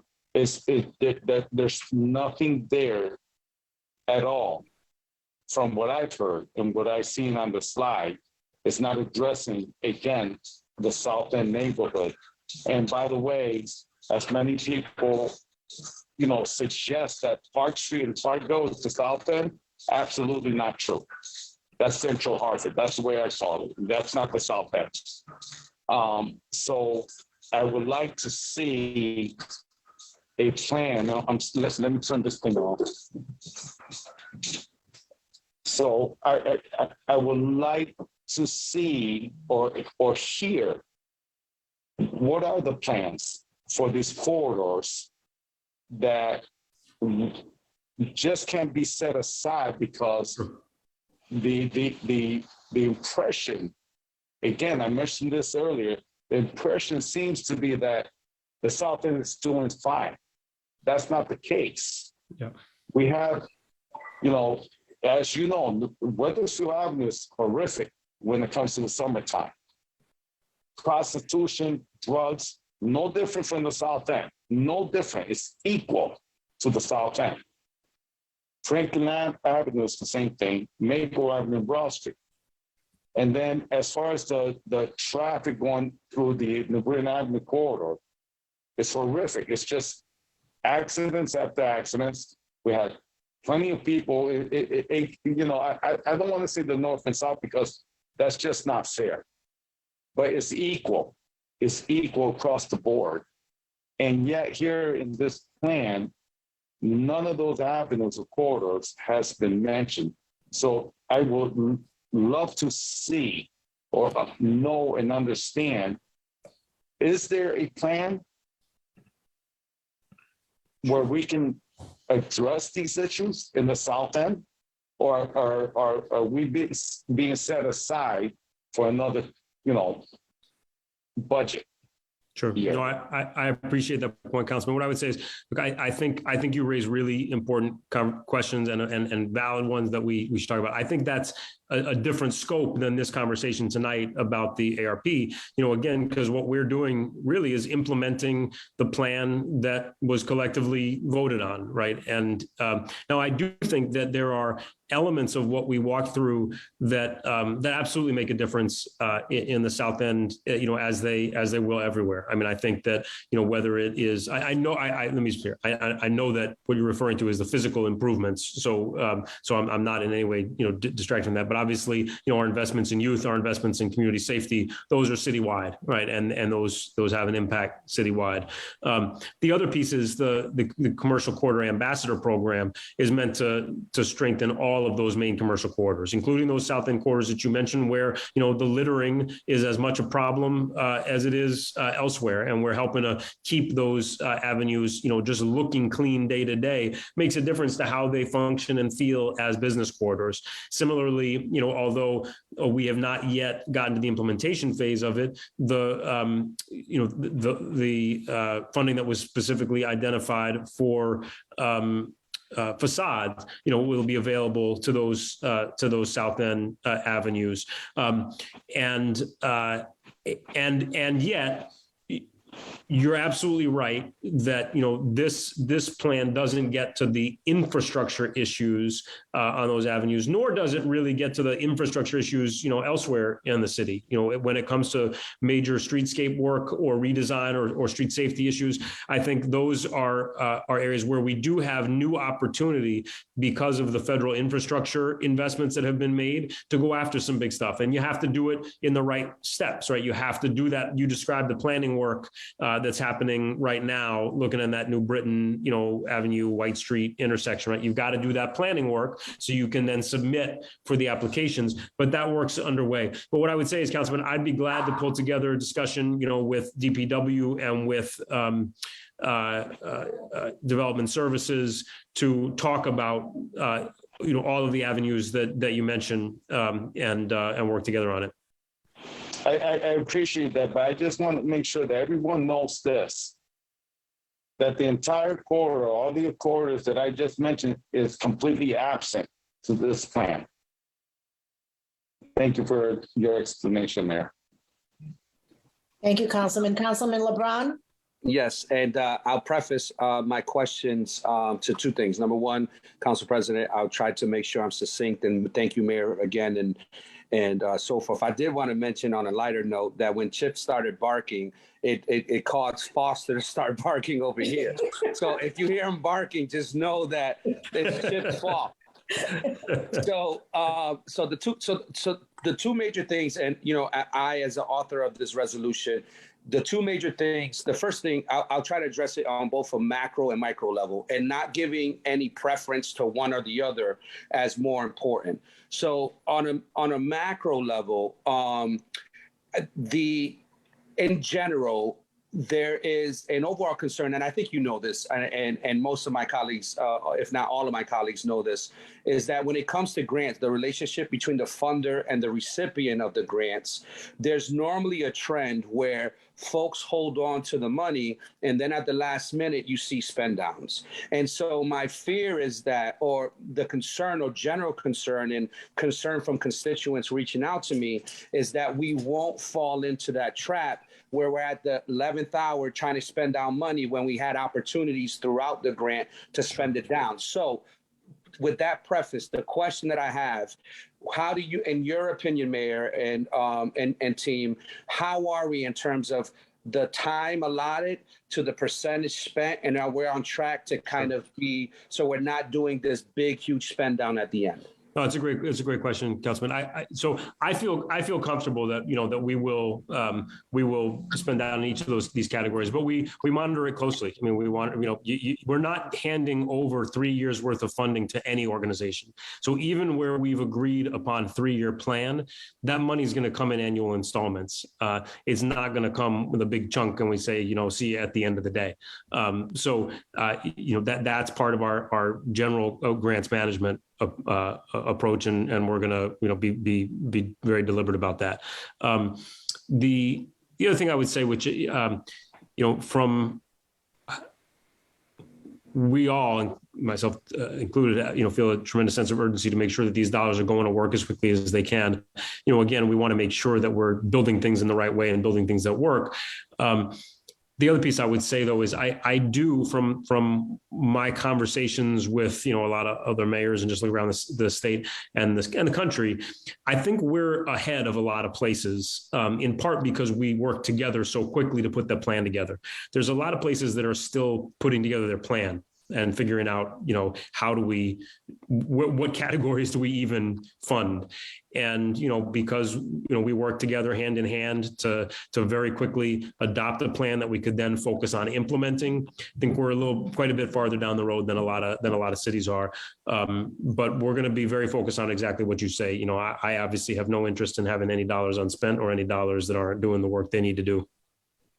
Thank you, Mayor. And then just to preface the second question, one of the blessings that we have in Hartford, and everyone here knows that, is that we have, and Mr. Simpson, like many others, we're blessed with so many people trying to provide things and doing wonderful things in our community, right? But the biggest thing that's been reaching out to me, so I saw the presentation, I appreciate the details, but in earnest, Mayor, a lot of those companies there or organizations there are the big hitters, the heavy hitters. And so the mom and pop organizations, if you will, for lack of a better term, have been reaching out to me, and a lot of them have been making tremendous impact, and they just don't feel like that those dollars are trickling down, or there's not opportunities for them. So the question I have in preface to that is, where, aside for the unity grants, like the youth piece, is there's no doubt about it, you guys have done it from soup to nuts, and I appreciate that. But for the other areas, when is the availability for those smaller mom and pops that are doing tremendous work, making differences in people's lives, saving lives, the opportunities for them? So I think there's a few answers to that. I appreciate you, mentioning the unity grants, because obviously that's the best example of that. I mean, we have, probably 100 organizations that are doing really good work that have received funding through those grants, and that's important. The other thing I'd say, I know this is probably not exactly what you're getting at, but the HeartLift program, I think, is another example of that. That funding is going to literally to mom and pop shops that are starting up, entrepreneurs that are able to use those funds to put their ideas into action and open a place, right? Whether it's the hat shop on Garden Street or whether it's the bakery on Pratt Street, that's trickling down to those small local entrepreneurs that are really, vital to building business. The other place, when it comes to, community violence reduction, I don't know whether you think of these as big organizations or not, but like I mentioned, when it comes to, some of that, the hospital-based violence intervention work, right? That's being done in hand. There's support going to organizations like Mothers United Against Violence, Hartford Communities of Care, Compass. But then there is the funding that we have reserved for public safety or violence intervention grant making, similar to the way we've approached the Unity grant. I'm not going to say we're going to disperse that quite as broadly as the Unity grants, because to be honest, I'm not sure we have quite as many organizations that are doing genuine violence intervention work in the same way we have organizations doing youth support work. But we are going to be doing grant making in that same way, using some of those funds. And then if you come to the public art piece, although it's being administered by the Greater Hartford Arts Council, which I think is appropriate because, that's their mission and we don't really have the capacity to do that well. Ultimately, that the funding is going to trickle down to those artists and those creators in our community whose work we want to show and showcase and support. So I hope that answers your question. It does. But the other thing I would just say, and I'll wrap this up real quick, 10 seconds, is that when we RFP or we requisition out there, oftentimes, we have an idea of how many organizations are out there. What I would say is, and a recommendation, if you will, would be, let's see what's out there, particularly like in mental health. There are so many much more mental health organizations, smaller organizations doing tremendous work, smaller folks that have just opened up within the last 5 years who are bursting at the seams, but these infrastructure or these potential dollars can help with their infrastructure development so they can have a broader landscape, right? Like just those opportunities, and then as we requisition, and if we don't get, let's just cast a wide net, right? And see what we get back. I think mental health is another great example to add there, Councilman. I absolutely agree with that. Thank you, Mayor, for presenting. I appreciate it. So I believe we have no further questions from council. Mayor Bronin, thank you for this wonderful presentation, and you're more than welcome to stay. It's been a long night. I appreciate it, but I don't want Chip to get jealous, so I'm going to go hang out with him. Okay, thank you. Thank you, everybody. Have a great night. Take care. You too. Okay, so moving on with our agenda, and I want to thank everyone for being so patient, is item 2.3. Councilman Gale, Council President Rosado, Councilwoman Rossetti, Councilman Sanchez with accompanying resolution requesting the Director of Finance and Purchasing Agent appear before the council to review the city's procurement process. And I believe Michelle Harrison is going to present on behalf of the administration on this. Yes, thank you. Good evening, Madam President. Excuse me, as well as Councilwoman and Councilmen. Thank you for allowing us the opportunity to present the procurement process to you. I'm actually going to share my screen. It's the right one. Okay. I also have, do you all see my procurement services division? Yes, we can. Okay. You have the floor. Okay, I'm working off of 2 screens. So, okay. I also have Sue Shepard on the line, who is our purchasing agent, who works as far as the purchasing unit within the procurement division. She is our purchasing guru, so she will be on. Okay, so let's begin. Okay. So our procurement mission is to ensure compliance with all city, state, and federal purchasing and contracting requirements in a cost-effective and streamlined manner while delivering quality customer service and maximizing the local vendor participation. The next slide is just the organizational chart. I'm not going to go through it, but there are within the procurement services department, there is supplier diversity and inclusion, the purchasing unit, and contract compliance, and as well as lien and cost savings.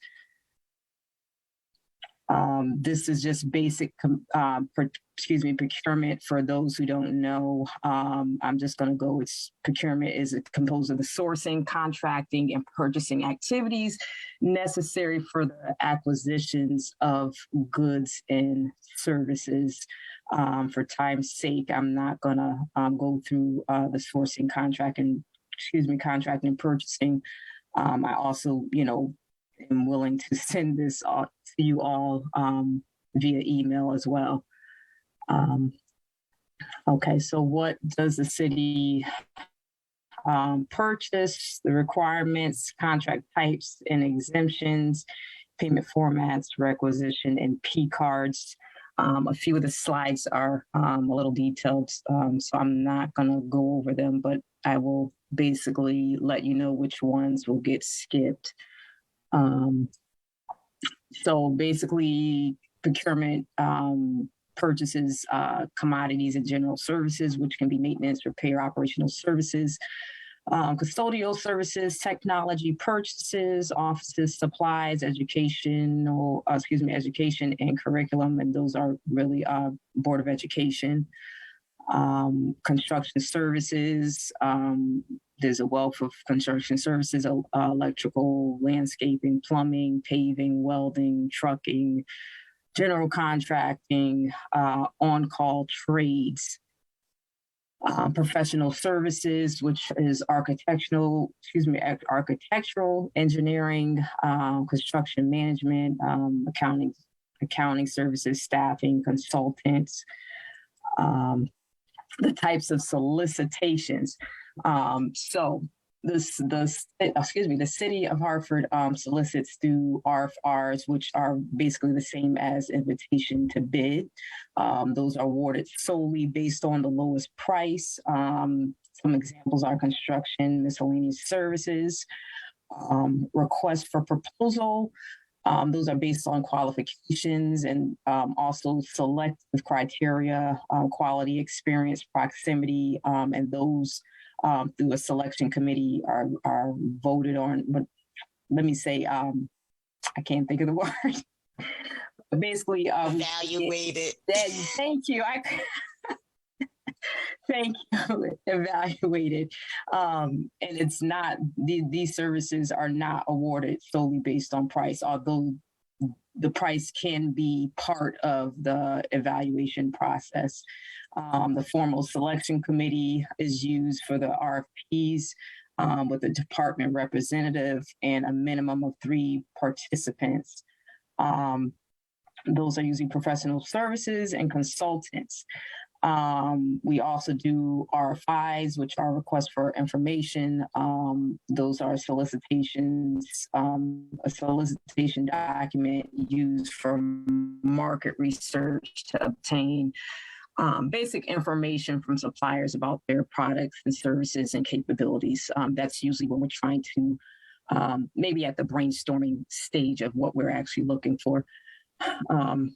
So sourcing thresholds. So up to $4,999.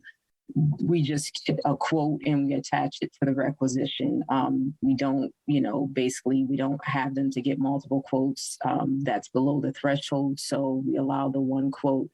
Now $5,000 to $24,999. Departments have to obtain 3 quotes. They have to select the lowest responsible vendor. If a vendor that they want to select is higher than the lowest, we require documentation and it has to be approved to use that particular vendor. Any professional consulting services requires the less than 25 service agreement.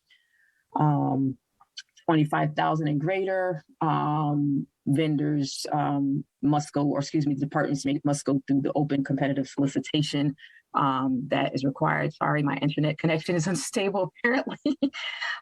Okay, and that is where they have to send a solicitation request form along with a scope of work to the procurement services unit, and that's where Sue and her team take over and put the bid information together to post the planet bids. So source that has anything of the value has to be 10,000 or greater to go through the approval process. We fill out the sole source document, and it usually occurs when one vendor or supplier possesses or the unique ability or capability to meet the requirements of the services requested. Board of Education, 5,000 to 49,999. They obtain 3 quotes unless they are executed contracts attached. I can't even read my note. I'm sorry about that. But with 50,000, the Board of Education must send an approval letter and attach it to their rec. I think Councilman TJ actually was asking something about the local preference as far as the competitive solicitations. So basically, with this, when we have the lowest responsible bidder, obviously if they are not a local small business, meaning Hartford-based business, then we will basically approach the Hartford-based business if they are within 15% of the lowest bidder. And basically we would ask them if they would like to accept the award, but basically it has to be at the same amount that the low bidder is at. I won't get too detailed in that. Again, I'm going to move on from there. Purchasing exemptions, we have the sole source forms. I just went through that.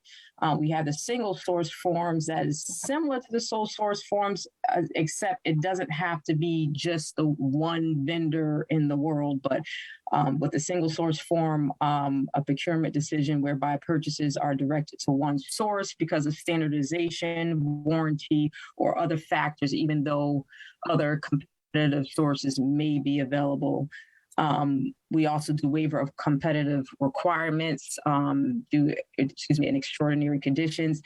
These are usually a public emergency that exists due to an extraordinary condition that cannot reasonably be foreseen and guarded against, or because of unusual trade or market conditions.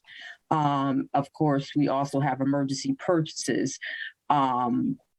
It's a purchase that's made due to an unexpected and urgent request where health and safety or the conservation of public resources are at risk. So those are very rare. We did have emergency purchases during the COVID period. I know we're still in COVID, but when COVID was pretty bad, and there was an executive order from the mayor as well as the governor.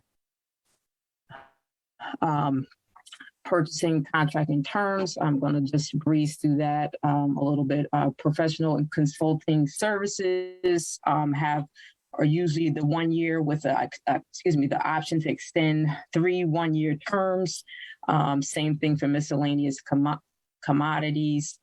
Construction is usually duration of the project from start to completion.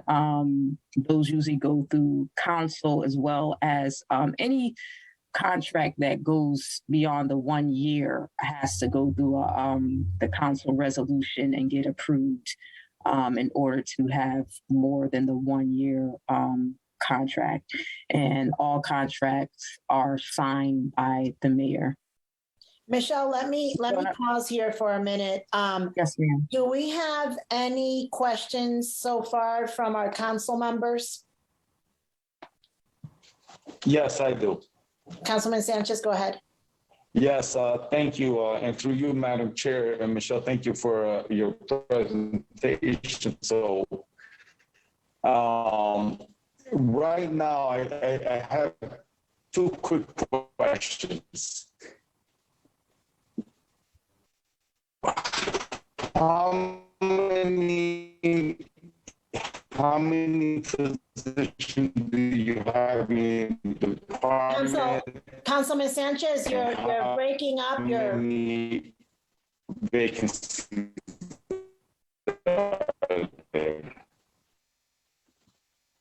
Councilman Sanchez, you're breaking up. You're going to have to move, or we're going to have to continue the presentation. How about now? Okay, yes, now go ahead. Okay, you hear me now? Okay, Yes, thank you. go ahead. And Yeah. through you, Madam President, Michelle, thank you for your presentation. And I have 2 quick questions. One question, well, probably it's 2 in 1. So how many positions you have in your department, and how many vacancies?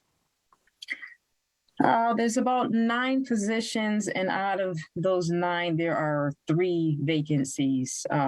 One is a project manager, one is an administrative assistant, and I'm missing one. Sue.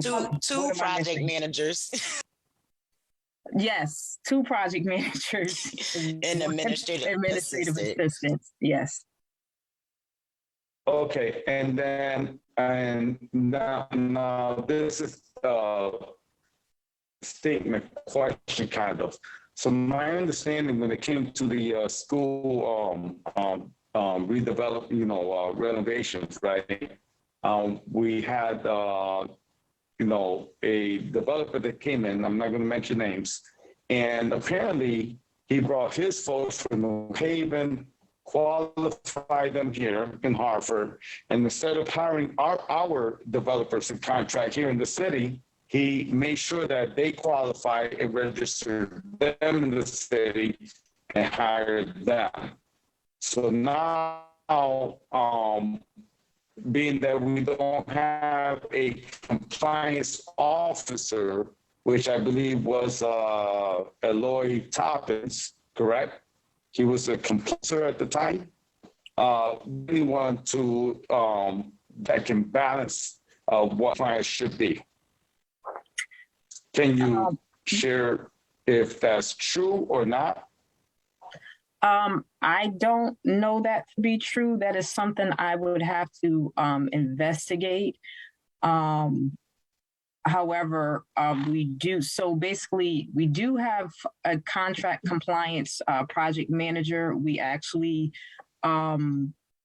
moved our lean project manager to contract compliance prior to one of our other, because we basically lost both of our two compliance project managers, and we realized that was going to be a big void. So we knew we had to move very quickly. So we have a contract compliance project manager that trained with Diana Maldonado, who was our other contract compliance project manager. So she is hitting the ground running, and actually we're just also trying to revamp our contract compliance unit as well to make sure where we are monitoring and catching everything that we need to catch, and make sure that everyone is following or moving according to the contract as it relates to MWBE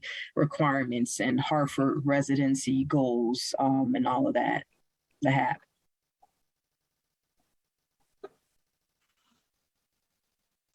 Are you also at Councilman Sanchez? So, and I'm sorry, I'm going to add the extra question. So,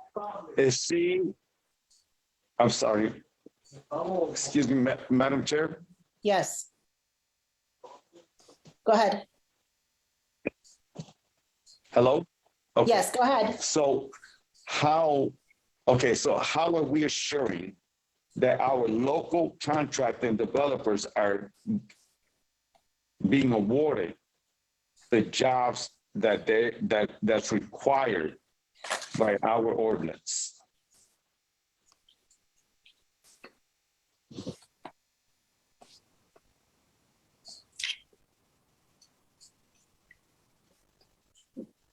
What type of jobs? Construction jobs or school building committee jobs? Because I think he's talking about school projects, and we do not solicit the school projects. In Hartford.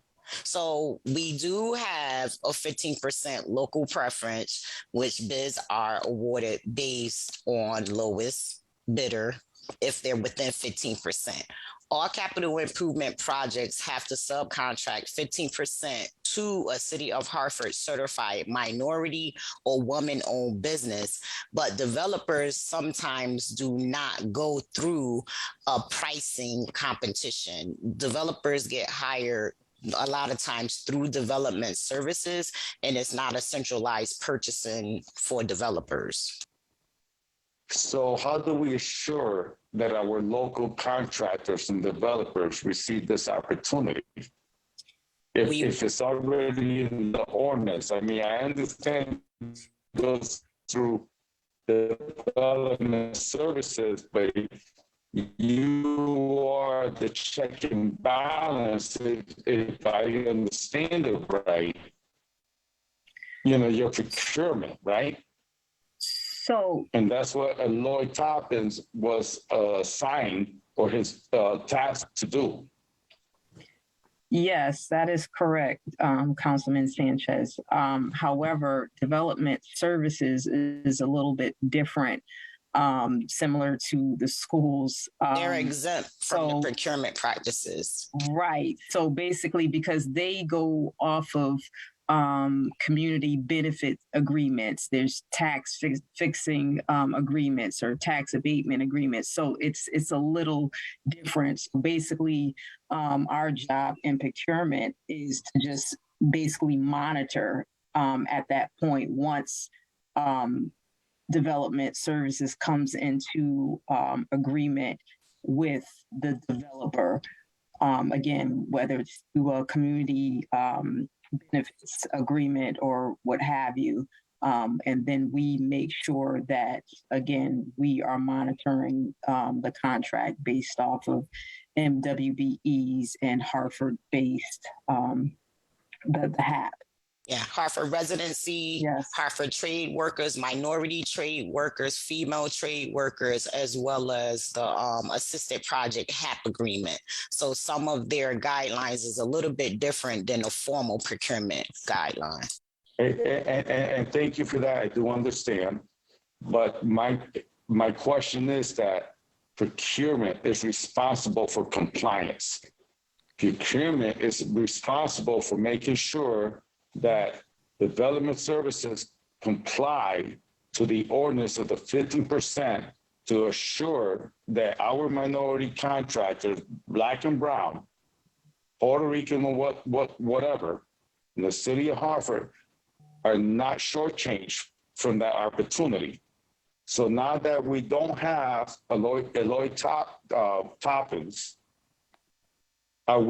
where are we at now to assure that that's going to continue? Because I feel that we have fallen short on that compliance because we don't have the staff. So, Councilman Sanchez, again, as Eloy is no longer with the city of Hartford, and Diana Maldonado is no longer with procurement or the contract compliance division, we now have Kiana Gamble, who is now in charge of taking care of whether it's DDS projects or DPW projects. So she is now, I would say, the new Eloy. And as we hire another project manager, we will also train up that project to do the same, if not better, because again, I try to get better, if not better than what Eloy Toppin was doing for the city. So yes, we are striving to get better numbers, as far as MWBEs, the Hartford residencies, all of our goals.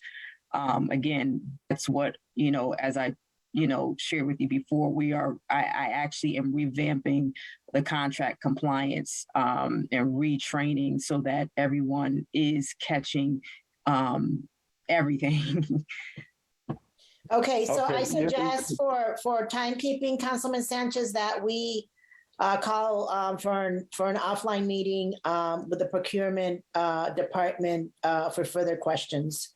Okay, I appreciate that. And just real quick, Madam Chair, real quick, Sure. Michelle, can you please send the council, okay, a list of all the contractors that's working on the school projects that are local and that are not local? That's extremely important because, again, going back to my first question, is that my understanding is, and I asked that, is it true that the developer brought in his contractors, had them qualify here in Hartford? This is what I understand, that he brought in his contractors from other from other cities like New Haven, had them qualify, and then hired them rather than hire the local contractors here in the city of Hartford.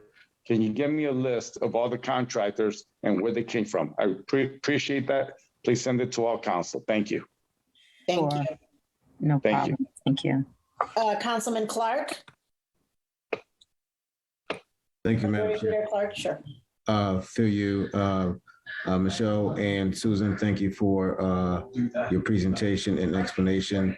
I would have to say that the procurement division is oftentimes can be misunderstood regarding their actual responsibilities for RFPs and also too regarding contract compliance. Now, with respect to certain, I would say the 15% set aside, that oftentimes is misinterpreted. And so, and correct me if I'm wrong, if somebody gets a contract and they subcontract it out, The subcontractors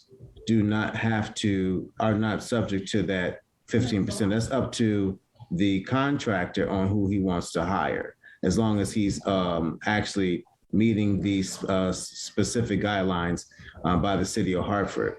Now, in regards to, and this actually dovetails into the school building committee information regarding contractors, that has been worked out. There's a lot of misinformation that continues to be disseminated amongst of the legal things and the illegal things.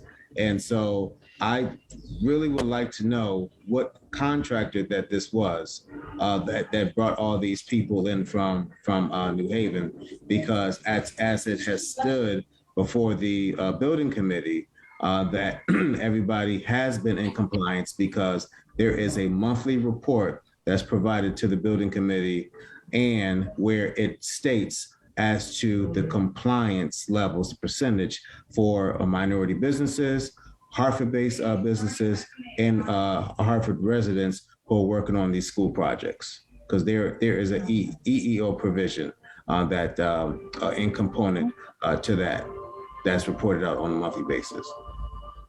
Well, I appreciate that, Mr. Chair. I understand your position, but I think it's a simple request that I get that that the council receive a list of all contractors, whether they're local and or not. And if not, if it's deemed necessary, I will put in a request for an audit. But I think it's a simple request to receive a list of all local contractors, city and developers, versus the developers and contractors from out of state. And are you asking it specifically to school projects only? Because we will have to request that through the program manager, who does all the formal solicitations on behalf of the city. We don't do the solicitations for the school building committee. We don't have access to it. So we will have to make a third-party request to get those documents. Okay, so what we could do is send you an email tomorrow, specifically what Councilman Sanchez. Thank you. That will be very helpful. Thank you. Let's go a step further, because as Ms. Shepherd has stated, that the procurement division does not have a part in the selection for the contractors. My recommendation is you send this to the school building committee. School building committee chair. Yes, that's correct. And then that person will respond. Gail will work with Arcadis ONG to get that report, which again is given out on a monthly basis. So let's avoid procurement on this, because they don't have any skin in this game. Okay. Thank you. Thank you. You may continue your presentation, please. Okay.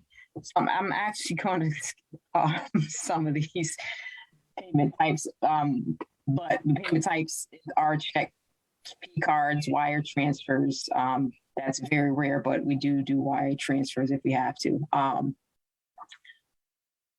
I'm going to skip. This is just the purchase order process, basically starting with the requisition and munis. I'm going to skip that.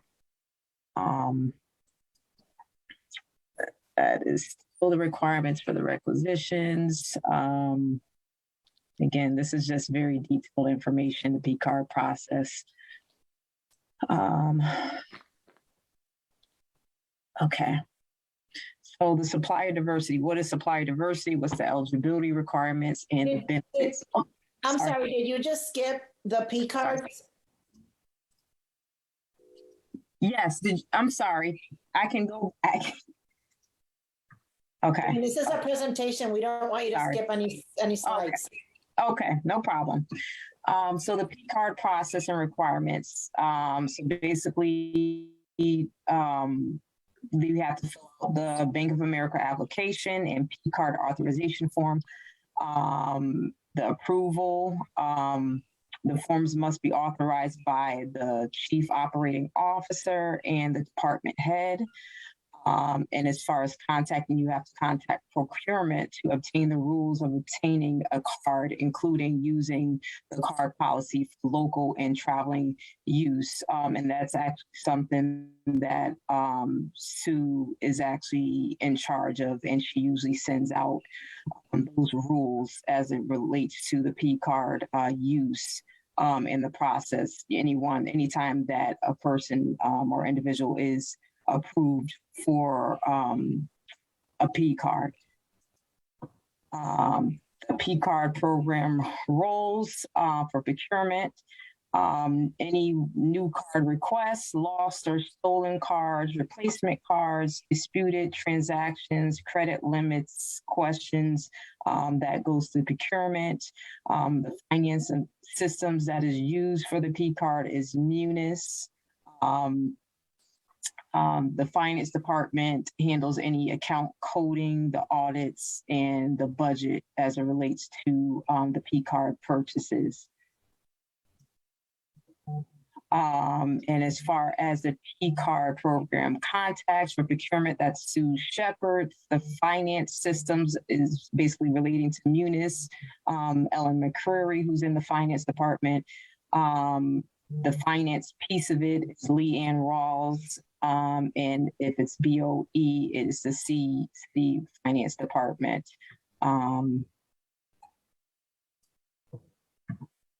Okay, so moving to supplier diversity. What is supplier diversity? The eligibility requirements, and the benefits of becoming certified. So we'll talk about how contractors can become certified with the city of Hartford as well. So supplier diversity is designed to encourage small contractors, minority, women-owned business enterprises to participate in the procurement of the city's goods and services. The main purpose for small businesses and small contractors and MWBEs is to become certified, is to be on a certified vendors database used by the city departments seeking vendors in which to procure goods or services, by prime contractors seeking subcontractors. Supply diversity matters because it has an economic impact. It's an investment in the Hartford residents. It provides opportunity for small businesses to grow their companies as well as foster long-standing relationships with larger public and private sector organization. Supply diversity, it promotes innovation through the introduction of new products, services, and solutions, and also provides multiple channels from which to procure goods and services.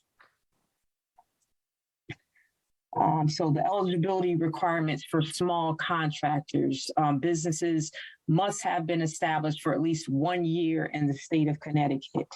They must be under the same ownership and maintain principal of business for 1 year prior to date of application. Their gross revenues must not exceed 10 million during the most recent fiscal year. 51% ownership should be held by one or more individuals. Must have operational authority, direct policies and management, and also receive beneficial interests of the business. Now breaking that down for MWBEs.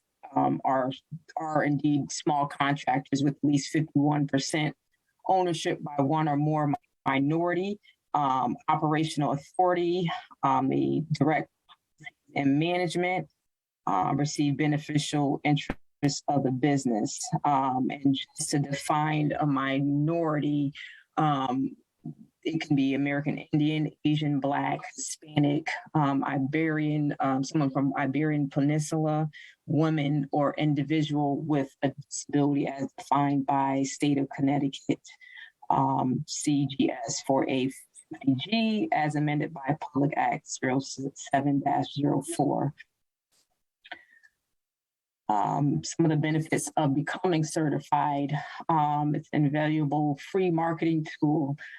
Each certified business is listed on our internet database. They are actually is posted on the City of Hartford website. We have a whole list of the certified businesses. Local and state firms utilize our database for locating certified vendors. Opportunities to compete for subcontractors set aside for small and minority women business enterprises. Access to program and services designed to help small businesses grow, and as well as the local preference eligibility according to section 2-661 in the city ordinance. And moving Michelle, to contract compliance. Yes, ma'am. Michelle. Yes, So ma'am. how many more slides do you have? We're coming down to the last few. Give me 1 second. I'm sorry.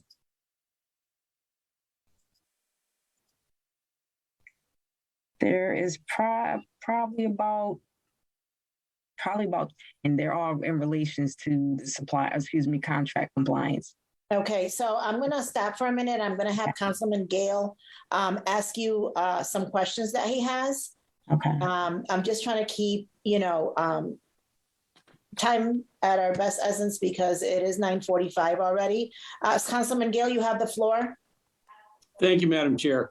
And thank you, Michelle. And I appreciate your presentation, but I have some very specific questions. And I believe you already submitted some answers to these questions. These were the questions very specifically about the RFP process and how many RFPs we've submitted during the course of the year.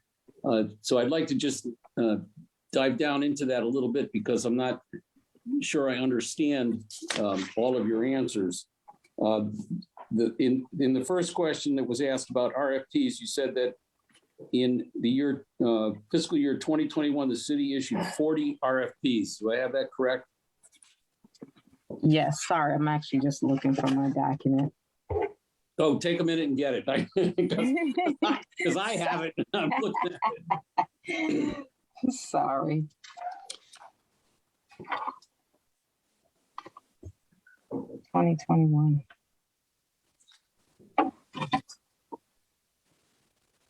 Yes. Okay, and then the question number 3 then asked you what the average number of submissions for each request were. And I don't know if this was worded correctly, but you said 3 RFP. Does that mean that for every RFP you put out there, you only got an average of 3 responses? Correct. And so for the RFQs you put out there, your average was 0? 0. There weren't, I don't believe there were any RFQs. We didn't do any RFQs last year. Ah, okay. For fiscal year 22. Okay, Only so for fiscal year 21, there were 3. So an average of 3 responses for every RFP that we put out there in 2022. And likewise in 2021, there was an average of 3 responses. Correct. And do I understand that the mechanism for distributing the RFPs is Bid Planet? Planet Bids, correct. I'm sorry, Planet Bid. As well as some of those are posted on a DAS website if it's applicable. Is there any concern that we're not getting a sufficient number of responses when we put these bids out? I mean, and when I say concern, has there been any thought to broadening the way in which we distribute our RFPs to try to get more people interested in bidding on them? So it's funny. We just had this conversation today with some contractors tonight. We actually had a MCC membership meeting this evening, and some of the concerns as to why contractors were not bidding is because of the way the city actually pays. They basically said the city doesn't pay in a timely manner.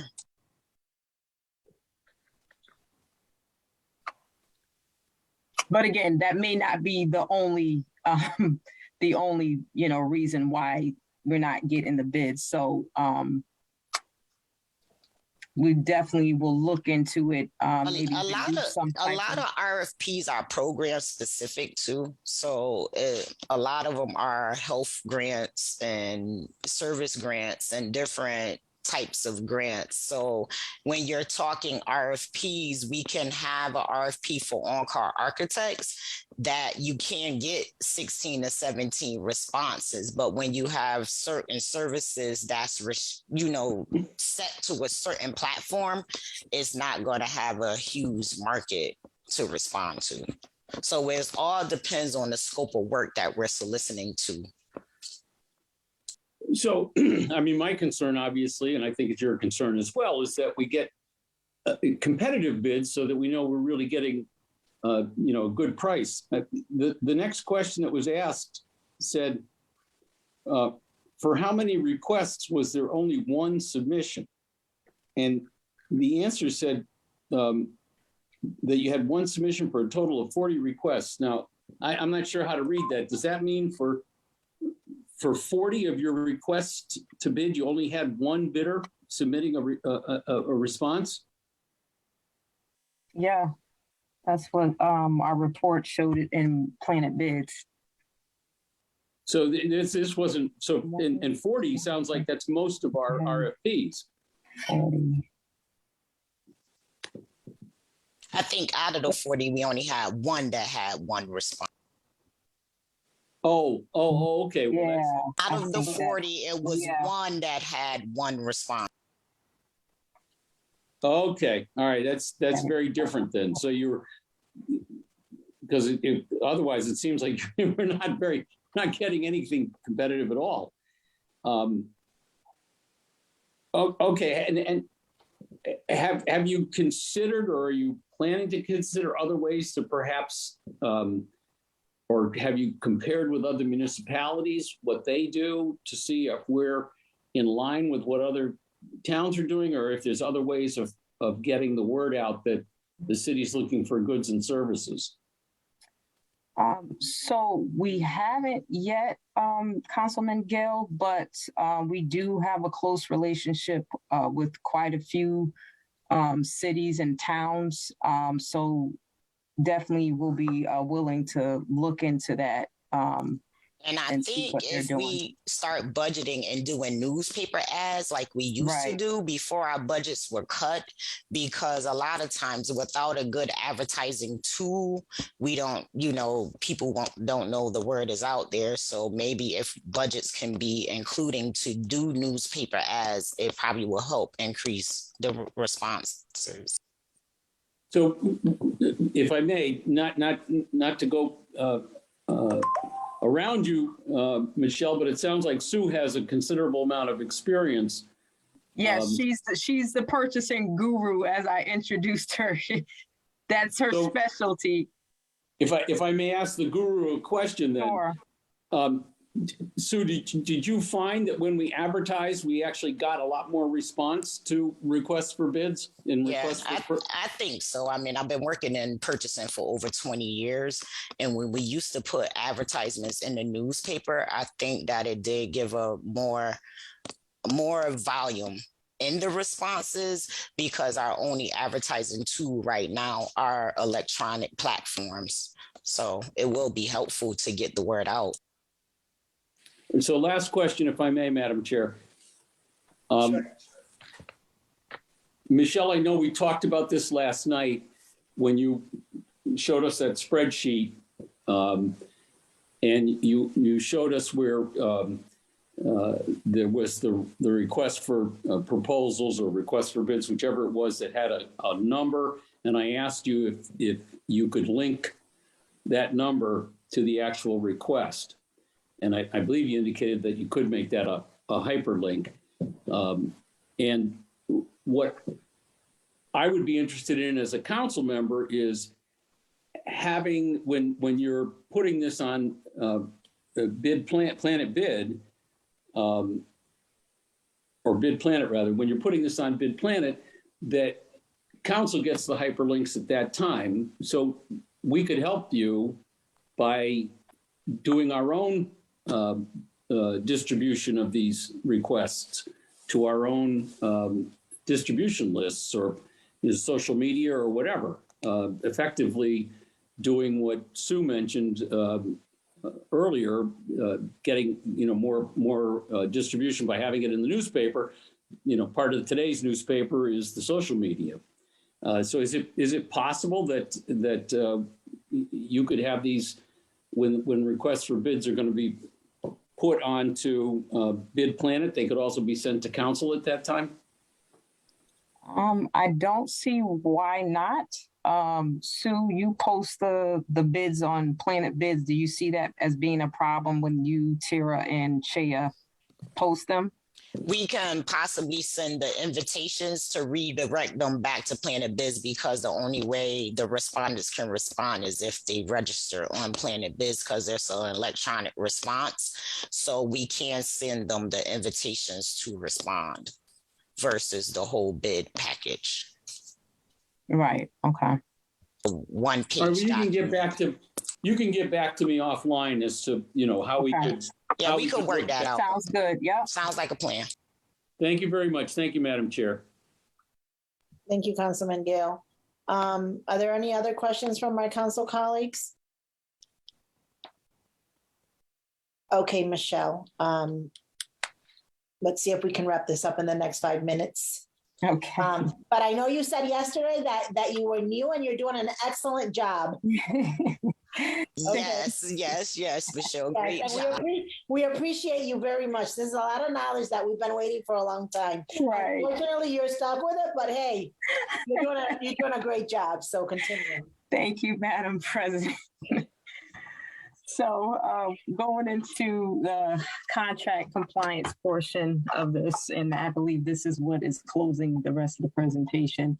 Okay. The contract compliance unit has the responsibility to monitor the efforts of the contractors to comply with the Hartford Affirmative Action Plan, or the HAP, and contractual requirements and goals. The intent of the requirements and goals is to enhance the inclusion of Hartford residents, minorities, and women contractors and or trade workers on the city of Hartford construction projects. So basically, we're going through MWB requirements, as well as the Hartford residency, which is contractors are required to set aside 15% of the total construction work cost for the city for certified minority and women businesses. For minority and female trade worker participation, it is a goal. It's 15% of the total project work hours by trade. It shall be worked by minority and or female trade workers. And of course, we have the Hartford residency participation, which is also a goal. The only one out of these three that is not a goal is a requirement is the MWBE, 15%. The Hartford resident participation goal is 30% of the total project work hours should be for the contract, for the Hartford residents.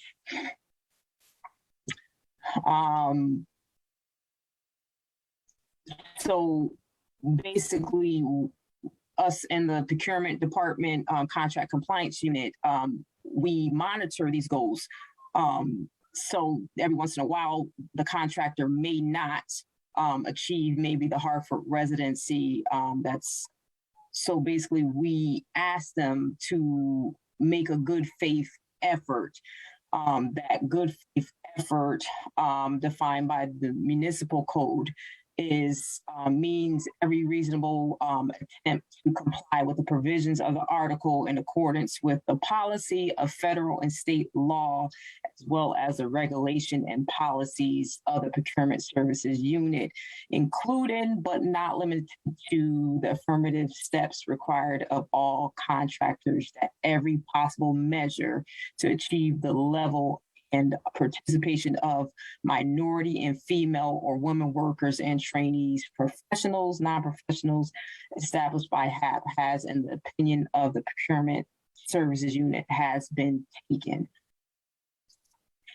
Contract compliance process from the executed contractual provisions. Then they do the pre-construction meeting where they are basically stating what the requirements are to the contractors. And then from there, they are monitoring the contracting, making sure that the contracts are being adhered to. And then there's a reporting measure, and then as well as the project closeout. There are various requirements for that as well. Oh, sorry. So these are just some examples of contracts that are monitored by contract compliance. Some of them are economic development, the non-living wage development services programs, which, these are the home investment partnership programs, community development, block grants. That's actually CDBG. Again, we have tax fixing agreements, community benefits, living wage program. And as you can see, it's a wealth of contracts that are monitored by contract compliance.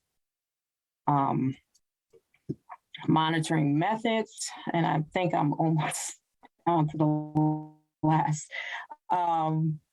Number one would be the contract compliance manager, basically having constant communication through the life of the project with the GC developers, the construction manager, to ensure compliance. So they are having weekly or bi-weekly meetings, attending the project meetings.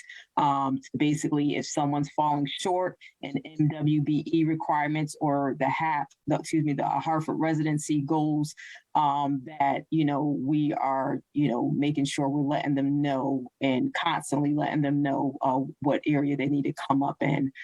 LCP Tracker, that's our online system that collects certified payrolls, Hartford residency verifications, the OSHA cards, apprentice state verification, MWBE, payment status reports, as well as a veteran status verification. And we do also have a senior field inspector who goes out to sites. They may not be the same sites every day because there's so many of them, but he's out there every day of the work week to perform on-site inspections, employment interviews, as well as wage audits. And this is basically the monitoring thresholds. The 0 to 1999, there's no compliance monitoring. However, for the federally funded projects, we do monitor for the David Bacon Act prevailing wage. For 20,000 living wage program monitoring begins. 25,000, the Hartford Affirmative Action Plan monitoring begins, and then at the 100,000 state prevailing wages monitoring begins. And this is our lovely website where you can find a wealth of information basically about our procurement process. There are various forms. It gives a whole, again, in contract compliance, purchasing, supplier diversity. It's all on the City of Hartford website under procurement. You can pretty much find anything that you need in regards to the services for procurement. Thank you. Wonderful, and so you survived. So I want to commend you and Sue, for a great presentation. And what did you refer Sue as the guru? Yes, she is the purchasing guru. RFPs and contracts. How many years did I hear? Did I hear 20 years? Over 20. 24. 24. So we're gonna put in a financial resolution in the budget to allocate some money for you guys for newspaper articles, ads for RFP process. That will be greatly appreciated. Yes, but we're here to help. So, do any of my council colleagues have any wonderful questions for any of them? Lovely ladies here who's with us still at 10 o'clock at night. Go ahead, Councilwoman Rossetti. Yeah, I don't want to belabor the evening, believe me, but I really do want to thank you both for, tough material to, process after a lot of other stuff. So thank you very much. And we'll look to you as a resource. And the guru will be calling on you. Yes. And I think this is the first time we ever hear from procurement, right? With a PowerPoint presentation like this. Yes, to the council as a whole, yes. Wonderful. We thank you for the opportunity. Thank you so very much. Thank you. Well, good night, ladies. And thank you. Good again. night, Great job. everyone. Thank you. Wonderful. So let the record show that we have received a presentation from Mayor Luke Bronin for the ARPA, and also from the Director of Finance Purchasing Agent before Council. Last but not least, our last presentation for the evening, item 2.4, which was a resolution from Gail Rosado, Councilwoman Surgeon, Rossetti, and Councilman Sanchez, with a company resolution requesting that the city tax assessors provide an analysis of available tax relief programs for Hartford residents. Mr. Assessor, thank you, and we apologize for the time. The mayor should give you tomorrow off, or at least half of the day. I'm going to send him a text message. Taking next week off. Yeah, so wonderful. Thank you. So you have the floor. Well, assuming that's approved, but yep, that's the plan. Okay, so let's see if I can share this. Más adelante vamos a pasar donde estamos comiendo. Uh-oh. Yes, I apologize. That was Councilman Sanchez. I just muted him. John, I can share if you need me to. Would you please? I'm getting something weird. Thank you, Jen. I'm getting something totally unfamiliar.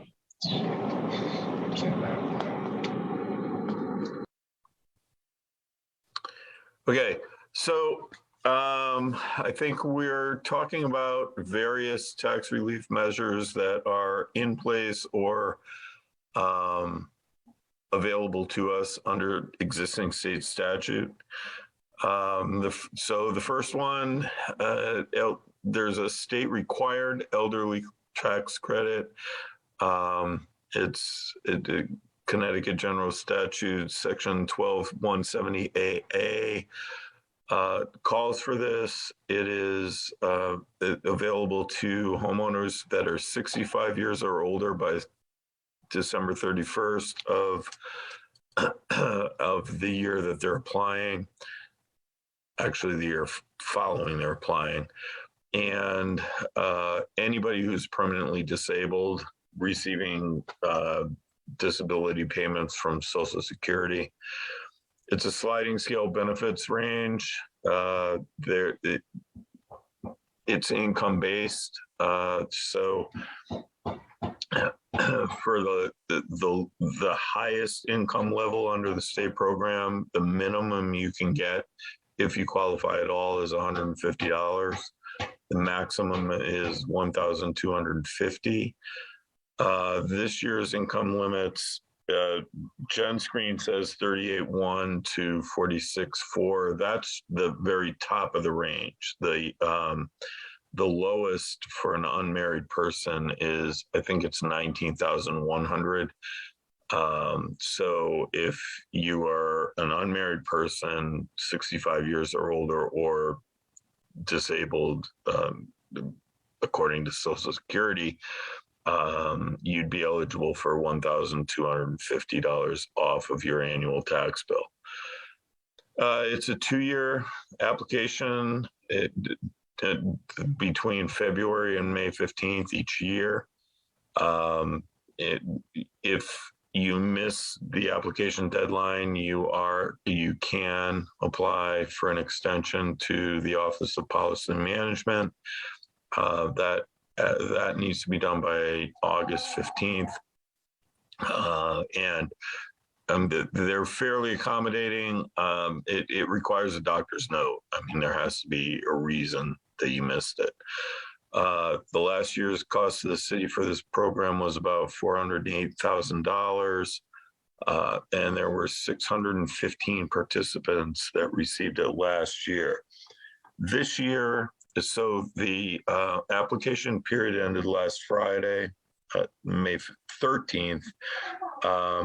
The state program, it looks like there were 558 recipients reapplied. It will cost about $365,000, and the average benefit was $654. Next slide, please.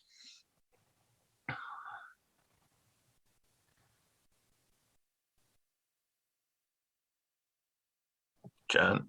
Can you see the city one? Yeah. So we have in addition to what the state requires, we under 12-129N Connecticut General Statutes, we have a local ordinance that we update every year that is before council now. That it also requires the eligible homeowners to be 65 years old by December 31st of the application year. There is no provision in current ordinance for disabled people. And I think we have a little over 100 people, I think I'll have that on a later slide, who are eligible for this by virtue of the fact that they own their home and they are disabled according to Social Security and receiving permanent benefits. Right now it's $500 for 3 dwelling units or less, $1,500 for 4 dwelling units. That goes back to the 2011 revaluation when 4-family houses were taken out of a kind of protected class and basically have to pay full taxes on 70% of the fair market value of the property times the mill rate. There's very few of those left. I think there were 5 or 6 at the time that we implemented that, and now there's 1 or 2. So this year we recommended increasing the income limit for unmarried people from to $55,950 and for a married couple to $63,950. That's not cast in stone. That is based on HUD low and medium income requirements that are released every year. When I first came to the city in 2011, there was no relationship between what the state requirements were and what the city requirements were. And so we've tried to standardize it by just going with the HUD low income, medium income guidelines. That too is a 2-year application. May 15th is the deadline. Last year's cost to the city was about $344,000. This year, it looks like it's going down to $322,000. We had 751 participants last year.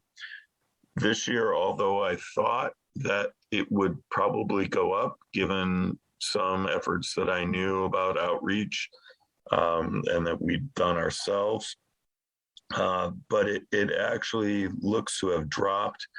to about 670 so far this year. That's outside of any potential extensions.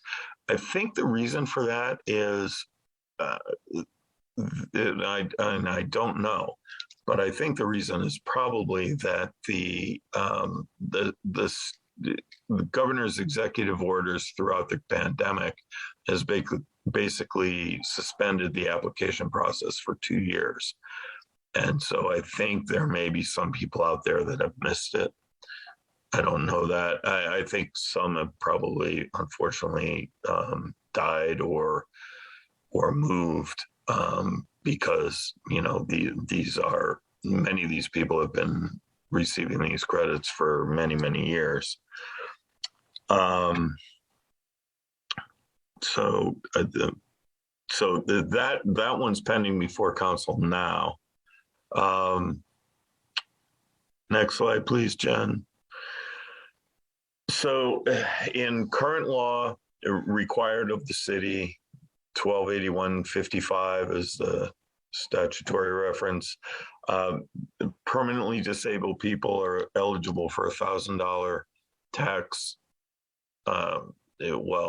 assessment exemption. That's worth last year $45 on a car and $74 on a house.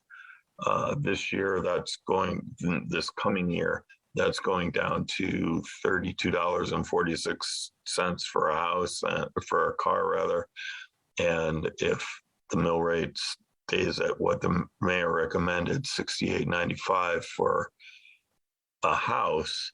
But by virtue of the fact that you qualify for that, you are also eligible, if you own a house, to apply for elderly credits, and that's potentially much more substantial. I will say our current ordinance does not extend to disabled folks under 65. It's strictly for 65 or older. There's also a permanent exemption for the legally blind. That's $3,000 off their assessed value. So again, that's on a car that's about $90 this coming year.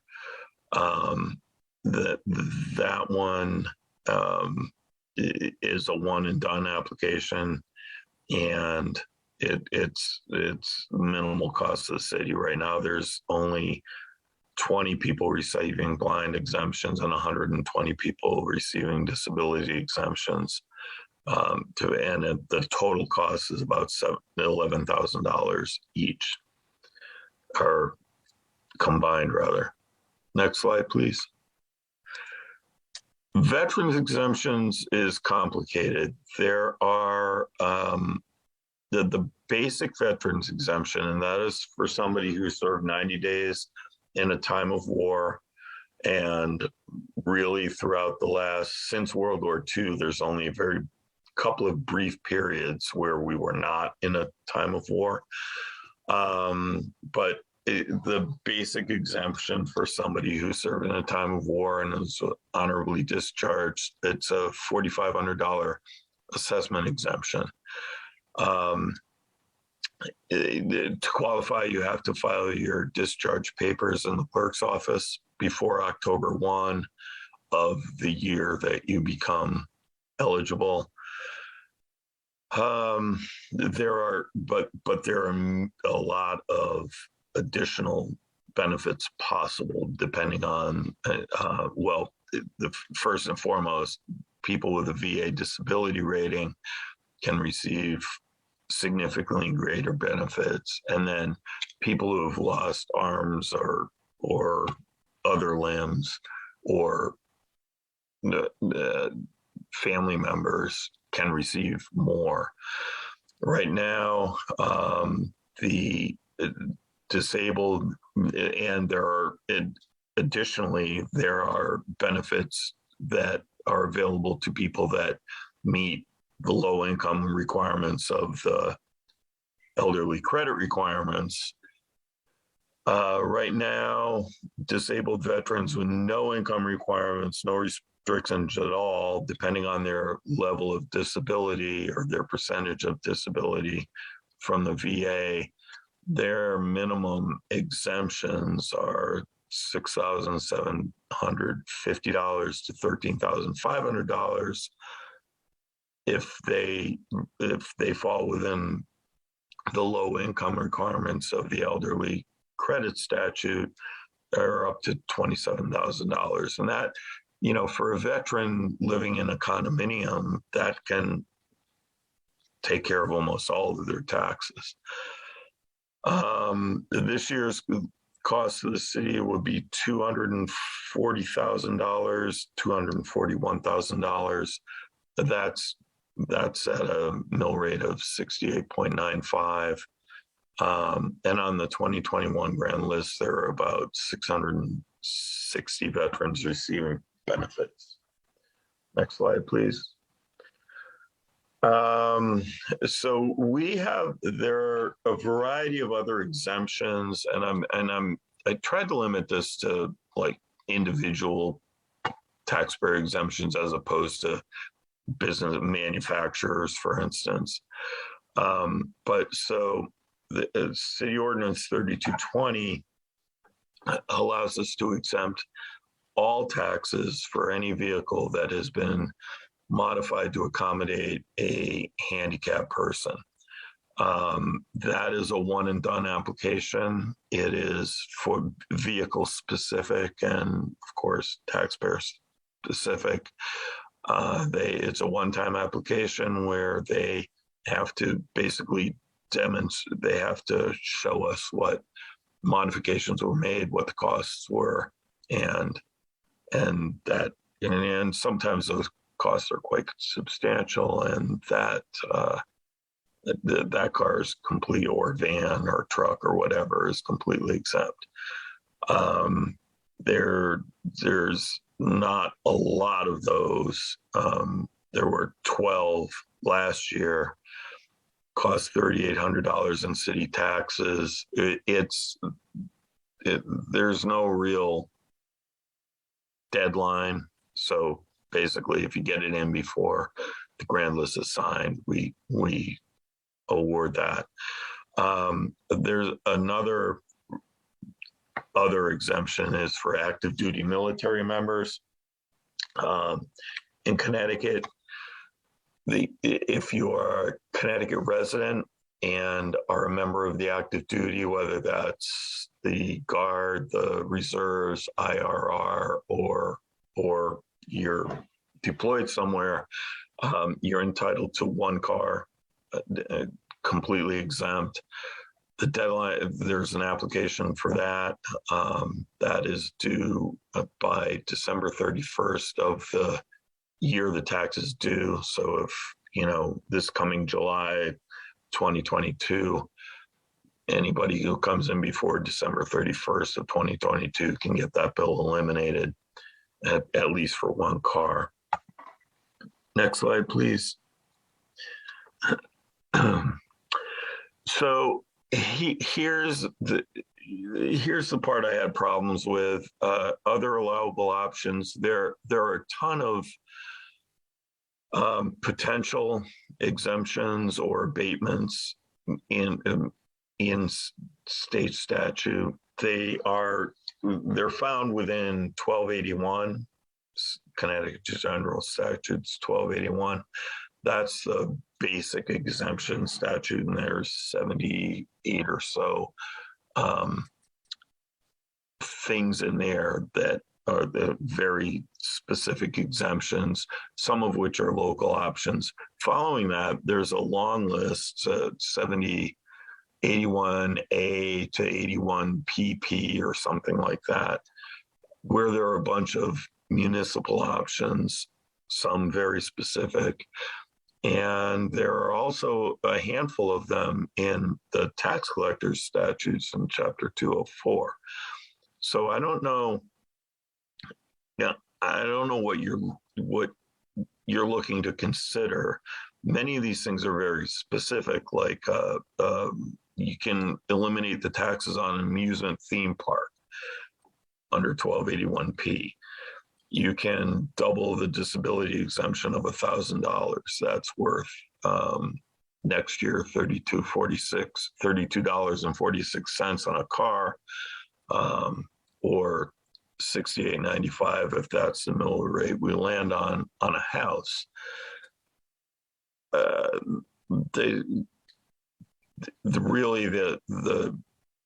advantage of being eligible for the disability exemption is not that $34. It's being eligible for elderly tax credits on your house. And then you can you can double the exemption for the blind. That's $3,000 under the existing law, which is required.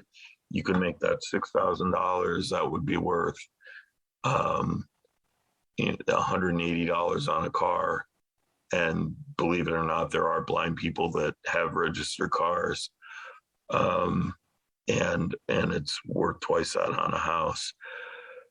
There are provisions to increase the basic veterans exemption. There are other provisions to increase a veterans exemption that is income tested. You could eliminate the taxes of a surviving spouse of a police officer, firefighter, or emergency medical technician. There's myriad possibilities. And I don't want to leave something out. I don't want to steer. I have a list of statutes that I can share with you now if you wish. But I just want to make it clear that there's a wide range of options out there. Mr. Phillips, and I'll defer to Councilman John Gill for his questions. So I believe this concludes your presentation, correct? Yes, correct. Yes. Thank you. Thank you for being patient. Sorry about the late night. Oh, that's wonderful fine. Presentation as always from our tax assessor, Mr. John Phillips. Councilman Gill, you have the floor. Thank you, Madam President, and good evening, John. Hi.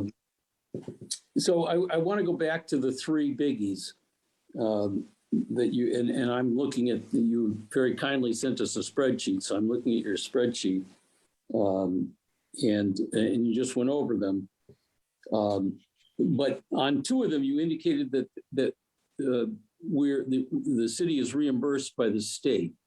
And so I'm not sure on the numbers that you gave us, whether the number is after the reimbursement or if that number is then reduced by some state reimbursement, if you know what that is. So the first one I think is described as the circuit breaker, state mandated, as you mentioned. Cost to the city last year, $407,000. You're estimating this year's $365,000. But you said it's partially reimbursed. What can you tell us about that?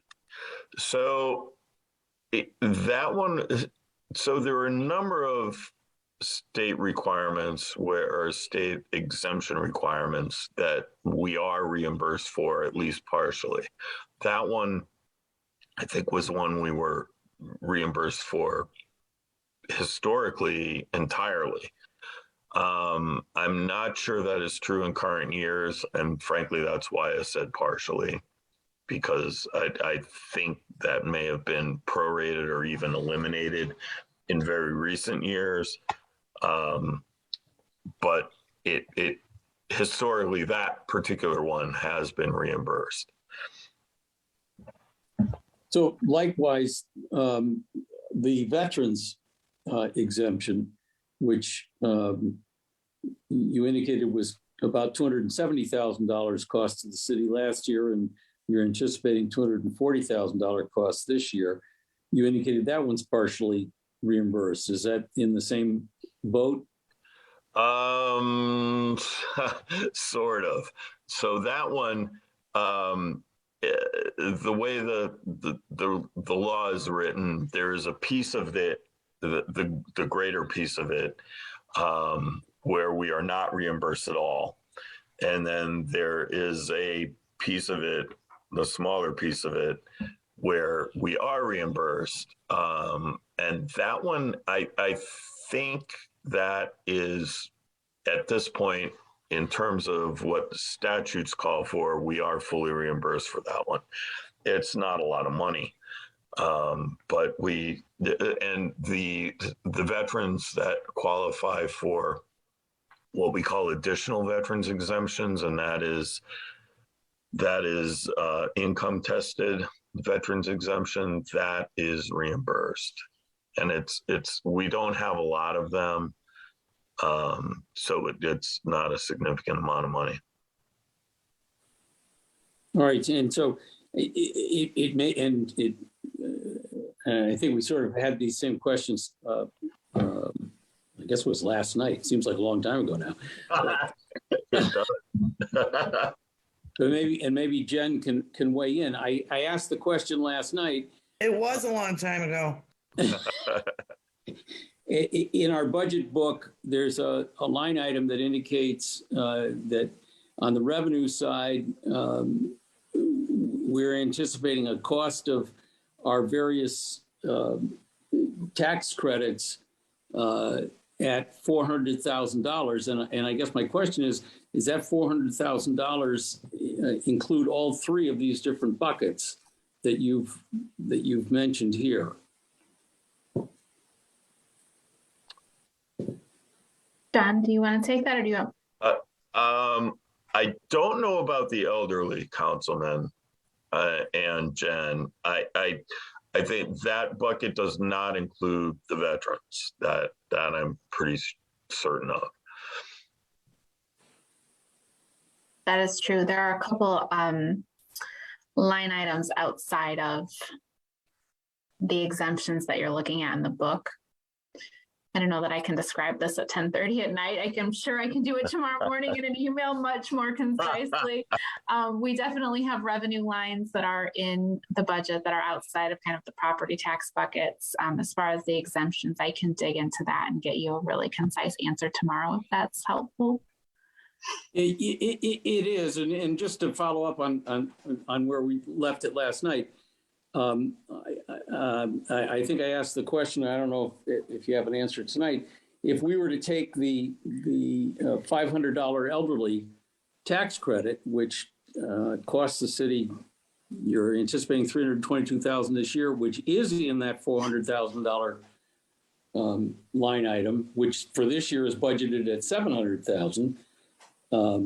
If we were to take that and increase it by city ordinance, if we said we're going to make that credit $750, do we have an estimate of what that would cost? That would be $483,000 roughly.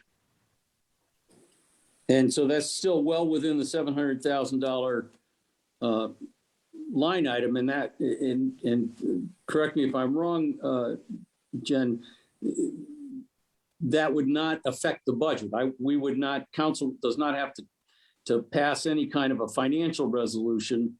If we simply increase that by $250, that's within the budget already. I believe so, yes, sir. And if we were to double it from 500 to 1,000, what would be the cost?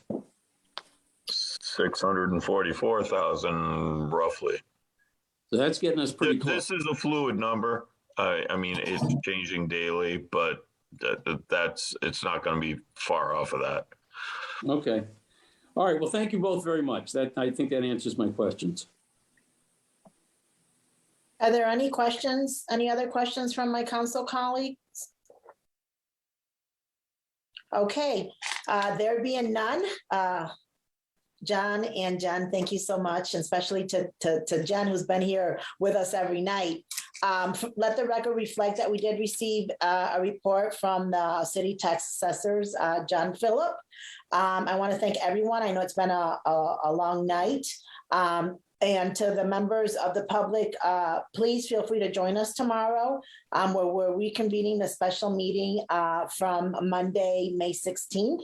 That will happen tomorrow at 4 p.m. It will be virtually. So with that said, everyone, please enjoy the rest of your evening. Have a good night. Stay safe, and we'll see you all tomorrow. Good night. Night. This meeting is adjourned.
I'm worried about my daughter.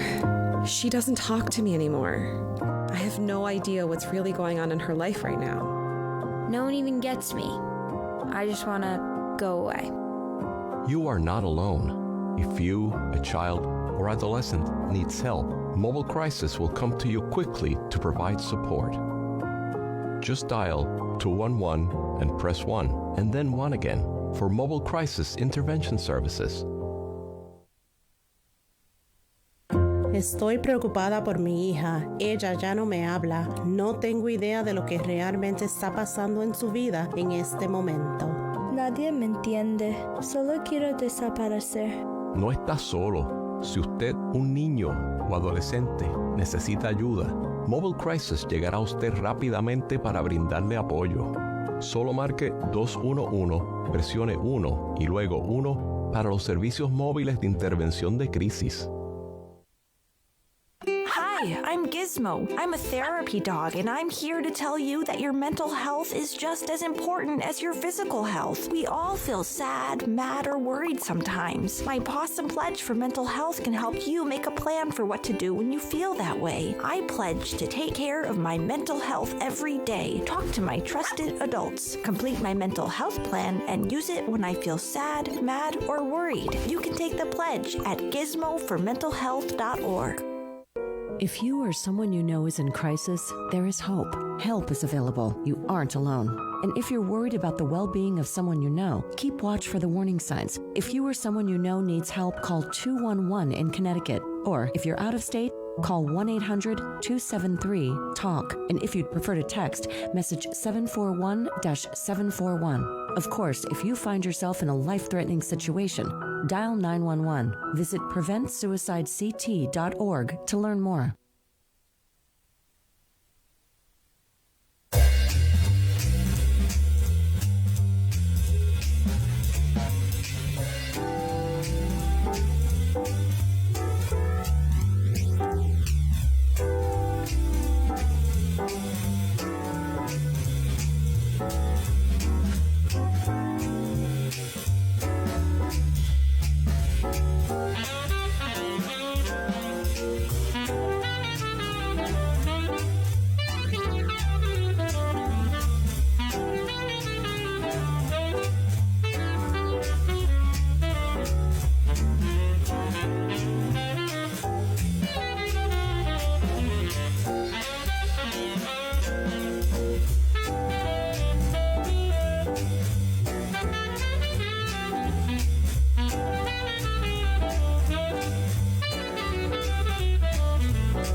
my daughter.